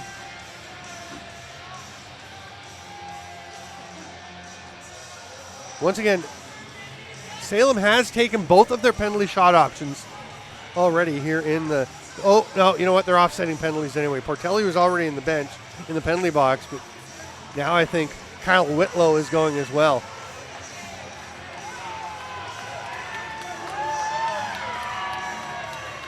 See what the calls are. Sorry, Sims, you can't park there. So Elmira's only got 4 out there waiting. We got Justin McKinney from Niskayuna, New York, ready to go out as the 5th player. It should be 5-on-5 if they're offsetting.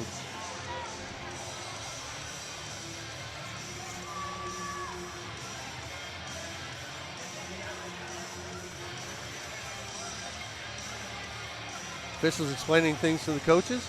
Hopefully we'll get that done pretty soon. We can get rolling here with 1:29 to go in the 3rd quarter. Oh, goodness. Hang on. Whitlow has got a major.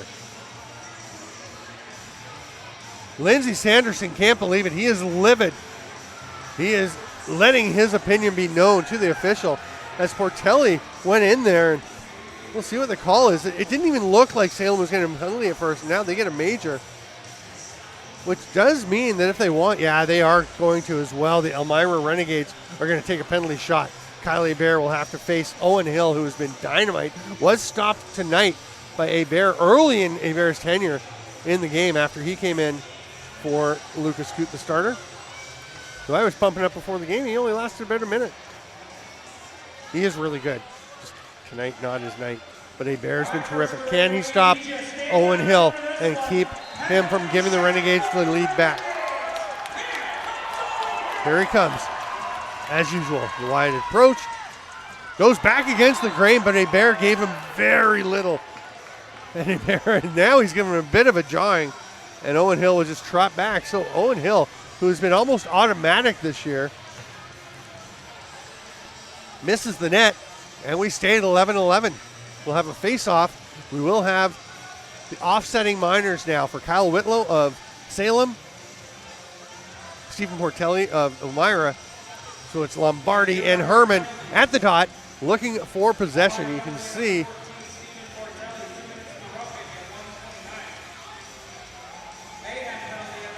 shot missing on the penalty.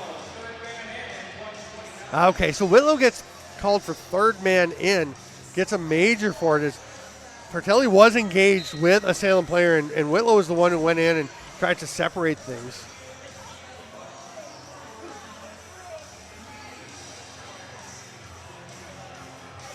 Extended battle for this faceoff. And it's going to be awarded to Elmira. And Jacob Pulver, the captain, is saying, where's the ball? Nobody knows where the ball is. It disappeared. Maybe that's why nobody could pick it up. There was no ball there. Bradley Voigt will get one.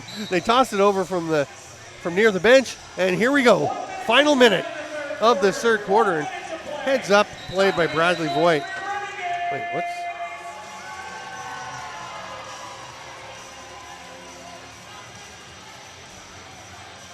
Oh, and Wes Whitlow has left the bench. He is going down to he's trying to straighten his stick. I think he's just toasted the shaft.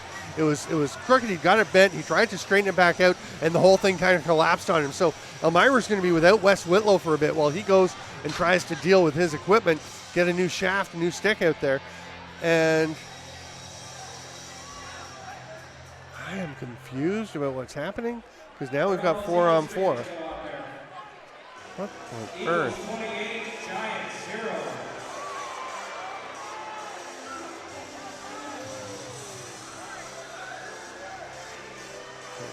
Sorry, I'm missing something. That's my bad probably for not knowing, but I thought we were 5-on-5. Driving to the net and being hogtied and taken down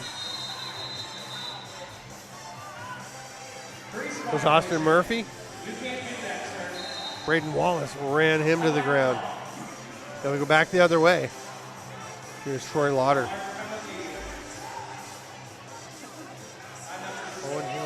Owen Hill gets it. This is McCoy Abrams. Watch out, he's coming off the double seal. Actually, it was Hill kind of setting a single seal on two guys. And an Olay grab by Hebert under some rebound pressure. Nice job to get it out to Courcelle, who will sprint into the offensive zone.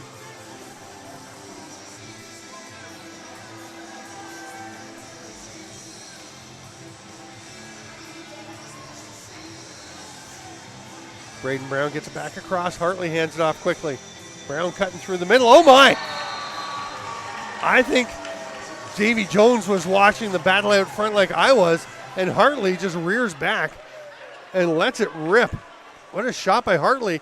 And just like that, the Mayhem, oh sorry, it's the shot by Jacob Gasparetti.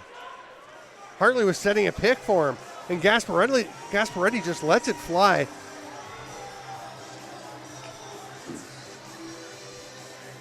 .7 seconds to go in the third quarter in the PBLA Game of the Week on Lacrosse TV, and the Mayhem have taken their first lead. Again, losing their opening games 18-12 to Hampton, 19-17 to Charlotte, and then last night 23-14 to Syracuse. They are hoping they can extend this lead, hold on to it in the fourth quarter, and get their first win. It is Mayhem 12, Renegades 11. We'll be back in 2 to 3 minutes on the PBLA Game of the Week on Lacrosse TV. I'm Steven Stamp. Thanks for being with us. We'll see you shortly.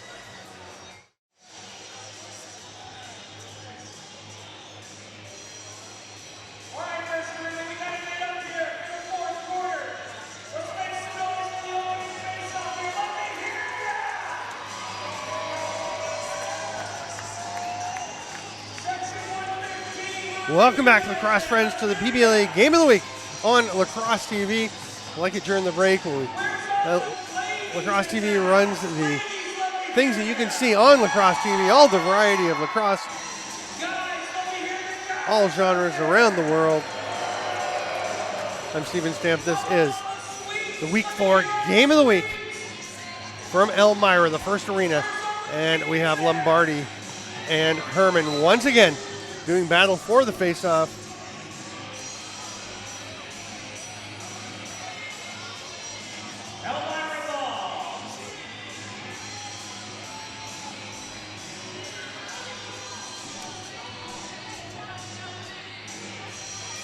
McCoy Abrams takes it as the Renegades will try and even things up. They have not trailed until now. That shot stopped by Hebert. Probably the player of the game for Salem at this point. Kevin McNally trying to get underneath. Malloy, backdoor attempt. Is it in? No, it never got in. And Salem comes away with it. They'll try and extend their first lead to become their first 2-goal lead. Malloy on the run and is offside and just kind of tucked away and turned off. Oh, but the backdoor attempt. What a save by Davy Jones. And rolling out was Austin Murphy to try and be out of the crease and reestablished outside before that shot got there. I don't think he was there in time, but the shot went wide anyway. Now they go backdoor. Hartley couldn't quite catch it. Oh, he is cross-checked hard into the boards by McKinney. Hartley reaching in to try and get that ball before McKinney could scoop it up, but McKinney gets it, makes the pass ahead to Owen Hill. Elmira will try and even it up yet again. Wes Whitlow, he's back. Got the stick figured out. Wow, I think it's a different stick. I don't think that shaft was reparable.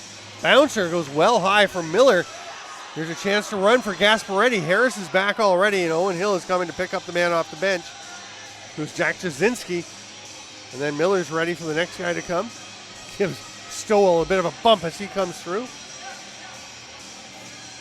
Here's Jasinski. We've seen him score. Oh, that's a big pick, and it's a bit too much.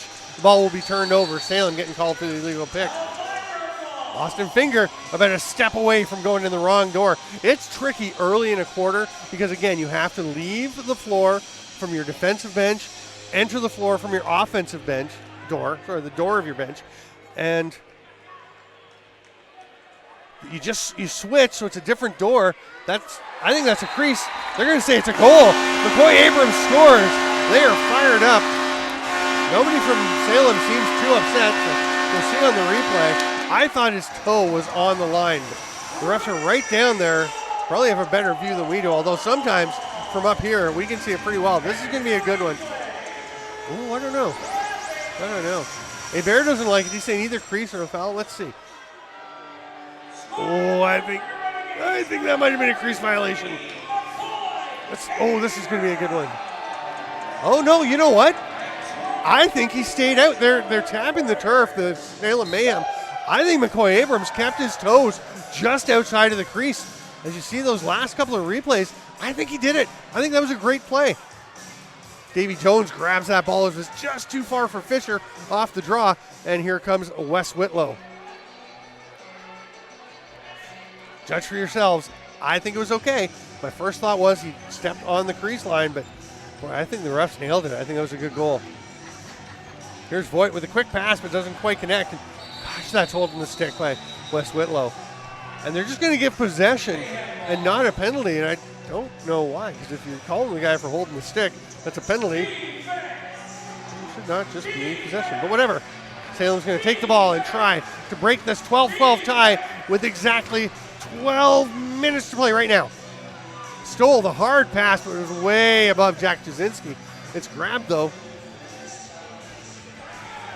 by Braden Brown. The rip from the outside, leg save on Stoll. He's going to head for a change. He wants some fresh legs. He almost went to the wrong door as well. And the person taking him went early because he wasn't in the defensive side. So they're on the change box. We mentioned the door you have to win. There is a stripe or a line down the middle of the bench. That's the dividing line. Here comes Maloney. Nice job by Jasinski, who's showing a pretty good head for defense. Spinning, Portelli shoots, stopped. Hebert grabs his own rebound. But that dividing line splits the two parts of the change box. The player has to be in his change box. Here's a break, a chance. Murphy didn't have much time, tried to go steep high to low. Davy Jones stopped it. But you have to, when you're coming to the box, you have to get inside the defensive end of that box, and then the player can go out the offensive end. And Salem actually went early on a couple changes ago when the one I'm talking about that happened a while ago. Not really relevant now, but just trying to let you know exactly how the system works. Owen Hill's shot is stopped by Hebert, and he is pouncing on rebounds.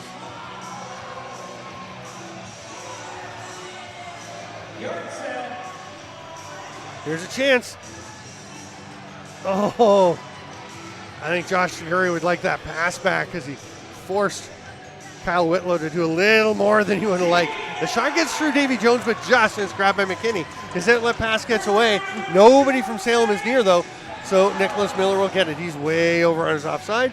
Gives it to Harris, whose pass is picked off, and Brett Clofer is going to rumble up, leave it there, and head to the bench. There, see, he got into the proper change box, and then the player came out. I like that one. Hartley hits the cutter. Braden Brown, he is flattened by Finger, and then the ball pops free. Nice little pass out by Nicholas Miller after getting it to McKinney. Long pass ahead. What a catch! Great pass, great catch, great save, Kyle Hebert. And I know if you're looking at his jersey as he spins, it says Herbert. His name is Hebert, H-E-B-E-R-T, like Bobby Hebert, the old New Orleans Saints quarterback. Speaking of New Orleans Saints in the NFL, they're not in the playoffs, but the Eagles and Giants are, and the Eagles are crushing the Giants in the conference semifinals so far. I know the Kansas City Chiefs won earlier today, I believe. They were well ahead of the Jacksonville Jaguars. Of course, tomorrow we'll have some big action going on. Buffalo, Cincinnati, Dallas, and oh, you can't play. You can't play without your helmet. That's a penalty. Oh my goodness. Well, Elmira's going to be okay with it because it should have been a penalty, which means it would have been a delayed call.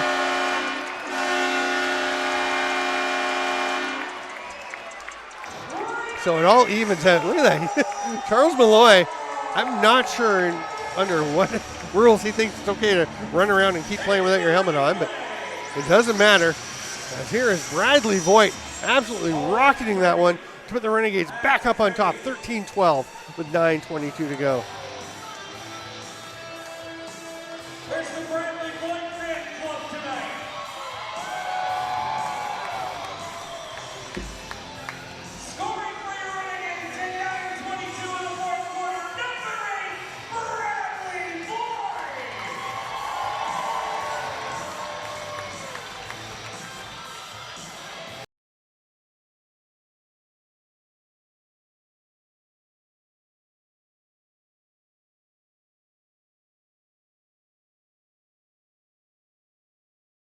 The nearby Penyan native has put the Renegades back on top. But this is a battle. Speaking of battles, what a fight for that loose ball. It's won eventually by Joey Dishaw off the faceoff. Gets possession back for Salem. They'll try and even things up. Oh, the cut to the net. Oh, what a save. Davy Jones robs Kyle Whitlow after Whitlow had absolutely ankle broken Kevin McNally, who went for the interception, leaving the wide open drive to the net. Huge save, Davy Jones.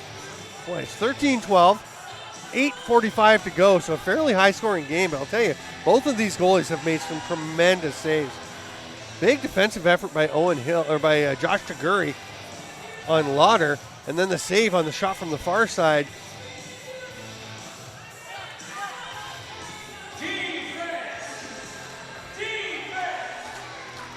Shot was by Wallace, and the stop again. Kyle Hebert, they're halfway between his crease and the restraining line. Here's Hartley, lobs it down into the corner. Brown circles around. Hard shot by Stoll, but it's wide. Rolls right out, though, to them, and with 5 seconds on the shot clock, there's Hartley with a chance. Nice save, Davy Jones in perfect position. What happened? Is that a goal? They're going to say goal. There was a lot going on, and I'll admit I didn't really see what happened, so we're going to have to watch the replay. Here it is. There's the pass. There's Hartley's shot. Okay. Davy Jones went to scoop it up. He hit it with the end of his stick, of the head of his stick, instead of landing on top of it or scooping it. Looked like he was kind of halfway between deciding to just pounce on, get on top of it and trap it or try and scoop it up. He wound up just poking it to Fred Hartley, who picks it up and has an easy goal for the Mayhem. We are under 8 minutes to play, and we are tied up 13-13 in the PBLA Game of the Week. James Fisher with the ball. Braden Wallace backpedaling. Fisher sees he has nothing to go at and just hands it off. Austin Murphy will slow it down and wait for 3 more Mayhem players to get onto the floor. 1 more still coming. Here we go.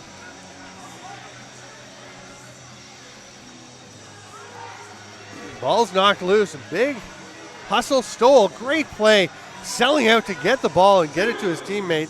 Salem, as the shot clock about to expire, they are going to make some changes. And we're under the midway point. Should have the media timeout at the next stoppage, which would be nowish.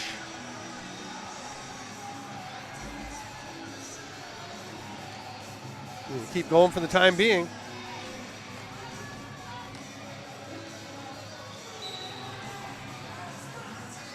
What a game. PBLA Game of the Week. From First Arena in Elmira on Lacrosse TV. Miller spinning, Corcel on him. Pick for McCoy Abrams. Oh, good defense on the roll, but they forgot to take the guy being picked for. Nicholas Miller blasts one. Bradley Voigt comes to congratulate him, and Miller pops him. He was so excited he sort of knocked Bradley Voigt over. There's Abrams, the picker, and Voigt, the pickee. Look at this. Here's the pick from Abrams. They both go with him. I think at least one of them thought he had the ball there. Watch this. McCoy Abrams makes the pick. Everybody goes with him. The slide a little bit late, but I don't know if that's on the slider there. I think that was Austin Murphy coming out. That is a great shot by McCoy Abrams. And looks like we're going to the media timeout now with 7:02 to play. 14-13. Elmira Renegades will be back in 2 minutes on the PBLA Game of the Week. Welcome back, lacrosse friends, to First Arena in Elmira, upstate New York. It is 14-13 Renegades over the Mayhem with 7 minutes to play here in the what we expect will be the decisive fourth quarter.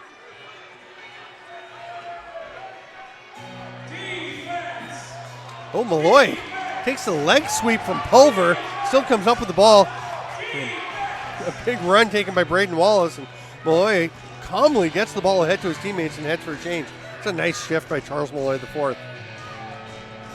Not every day you get to see someone play who's the fourth Charles in a row, fourth generation of the name. Shot is wide. It's going to get up out of play. It was going to run out of time before Salem could have got it back anyway. And they will change up, get some players out to play defense. As Elmira comes ahead, McKinney will leave it and go to the bench.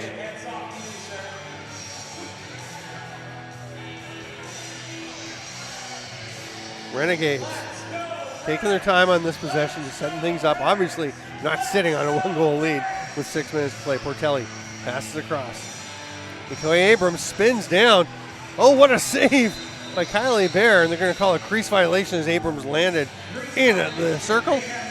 And here comes Salem the other way. Jasinski. We got some AC/DC going in-house. I'm a big fan. For those about to rock, and we are about to rock for another 5.5 minutes of PBLA Game of the Week action on Lacrosse TV. Jasinski, nice move, good shot decision, but it was stopped by Davy Jones, as has been a refrain tonight. Another chance, that one's in. Jasinski with the quick stick, beautiful pass from Kyle Whitlow, a little touch pass to the racing Jack Jasinski. That's a nice finish. Oh, Jasinski had lost his stick after his first drive. You can see him just pick it up there.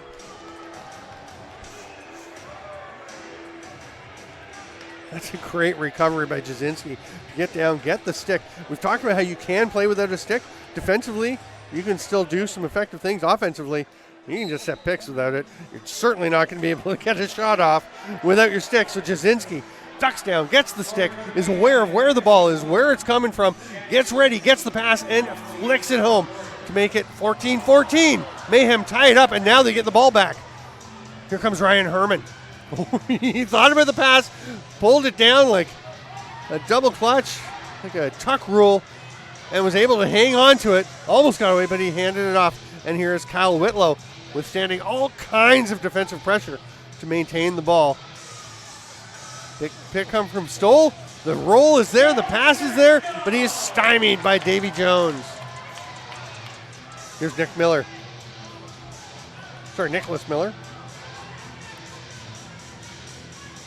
Far side to Voigt.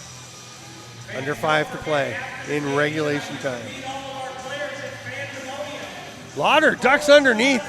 Oh, Taguri, great defensive recovery. Courcelle comes up with it. Can he hang on to the ball? Oh, great play. Anthony Courcelle fights through the traffic. I'm telling you, this guy's getting better by the shift.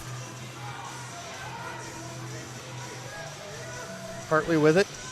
Big picks being set there by Connor Stoll.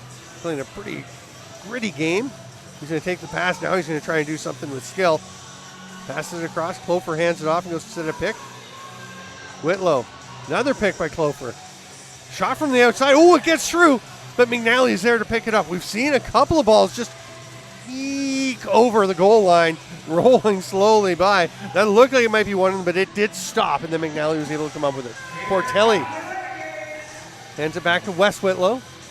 Back to Portelli. He's watched closely there by Oriel Mandeville. Fisher with the D on Abrams. Big pick. And Salem wants an illegal pick call, and they're going to be happy that didn't go in. I thought they had a pretty good argument as Owen Hill just flattened somebody. Whitlow behind the back.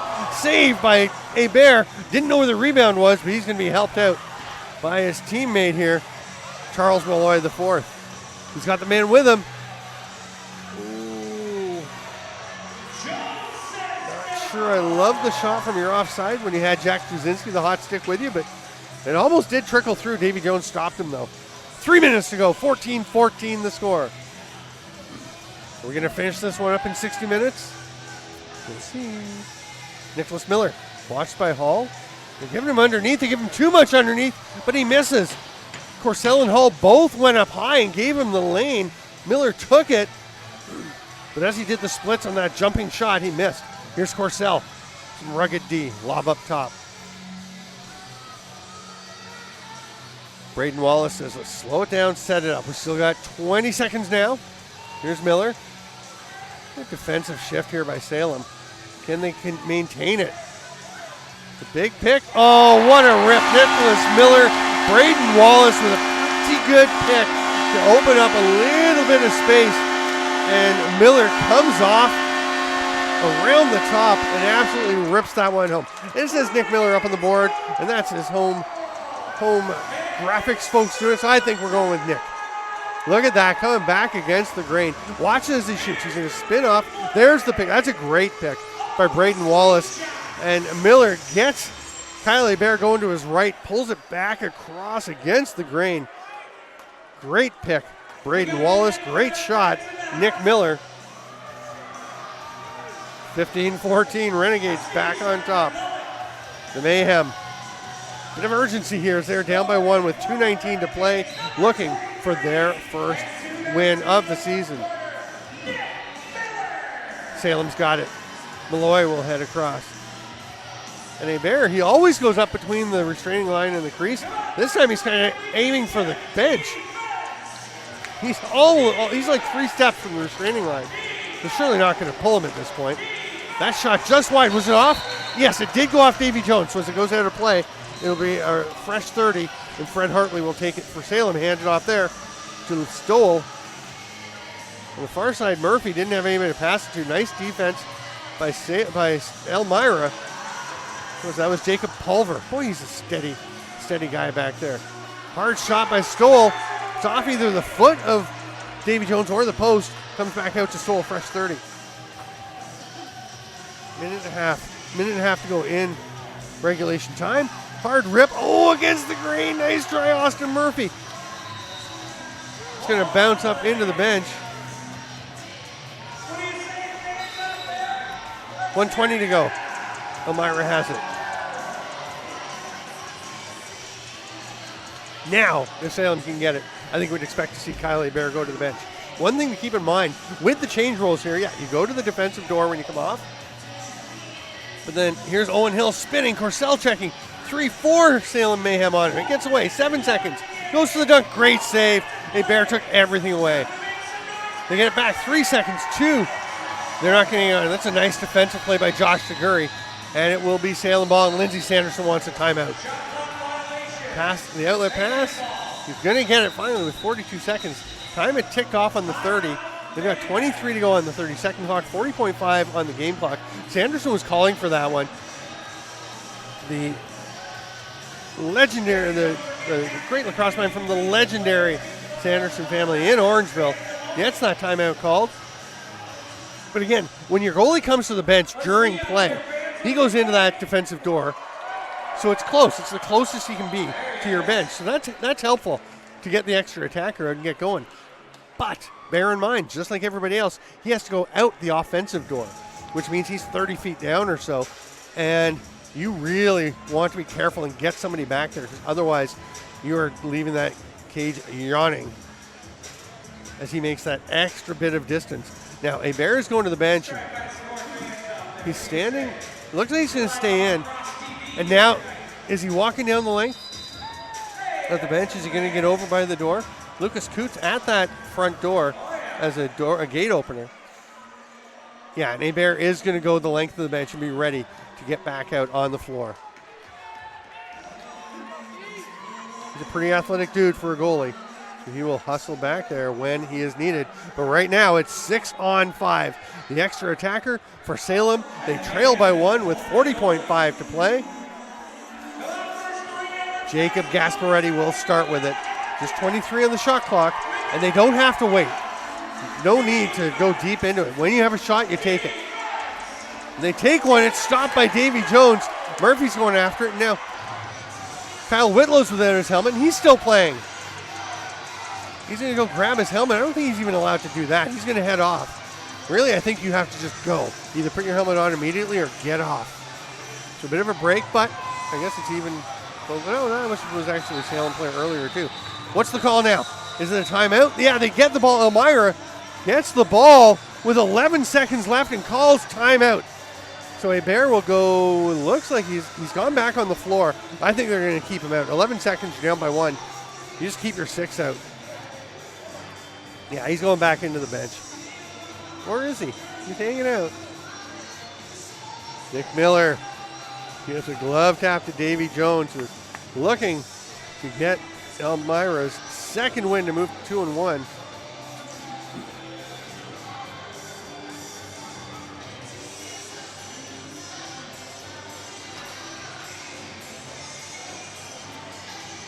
So Elmira will start with possession deep in their own end. Looks like they're going to keep Davy Jones in the net. Elmira has 6 guys out. They're going to pressure the ball. They're going to try and lock off everybody else and force a turnover here.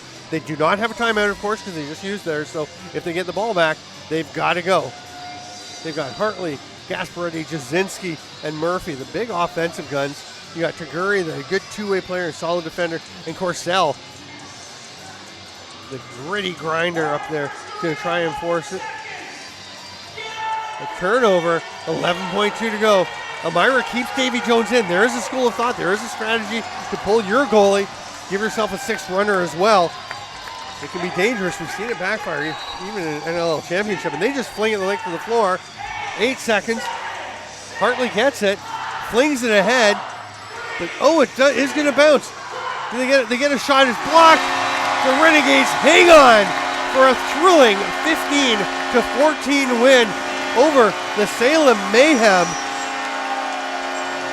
And just tossing it down the floor works, just barely, but the fans are up and loud and excited to get this win, to go 2-1. The Elmira Renegades and the Salem Mayhem dropped to 0-4, but boy, best effort of the season for them.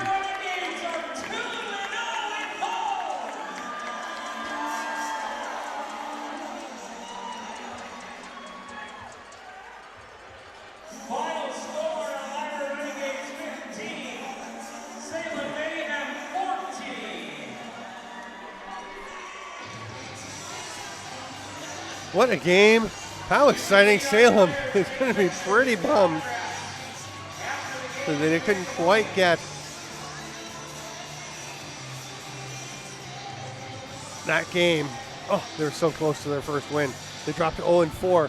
Elmira will improve to 2-1, the fourth team in the league to get a second win. Syracuse 2-2. Trenton Terror 3-1. Jim Thorpe All-Americans 2-2. Now Bingham Elmira at 2-1.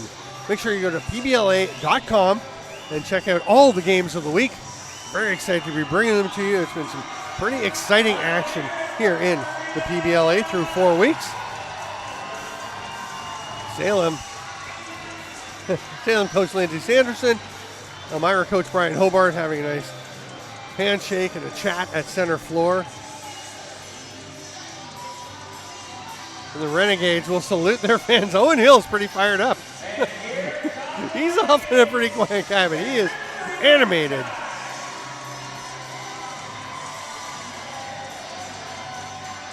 The Renegades will take a trot around the boards to salute their fans, except for the goalies, who will do it from center. Davy Jones, you're going to see him in a second as the camera pans across. There he is right there. He had the helmet up, acknowledging the crowd. But he's pretty tired after 60 minutes of hard work between the pipes. So he puts the arm down, takes a bit of a rest. They finish the circuit of the floor. Oh, they're still going. I thought they were going to go through the opening there, through the Zamboni entrance, but they're going to make sure they get all the way around. The fans are loving it. I'll tell you, get out to a PBLA game, check out the action in person. Join us every week for the game of the week. Hopefully we'll get a bunch more games on as the season goes on. I'm Steven Stamp. It has been my absolute pleasure to bring you this game from the First Arena in Elmira.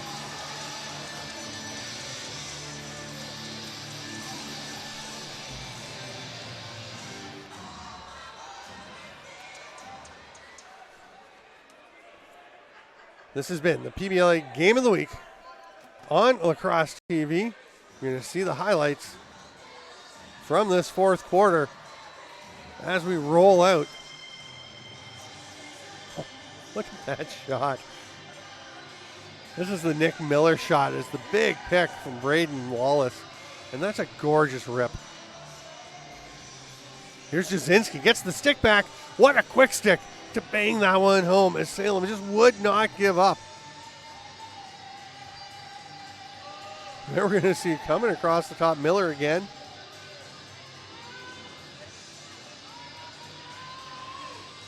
Nick Miller is stoked.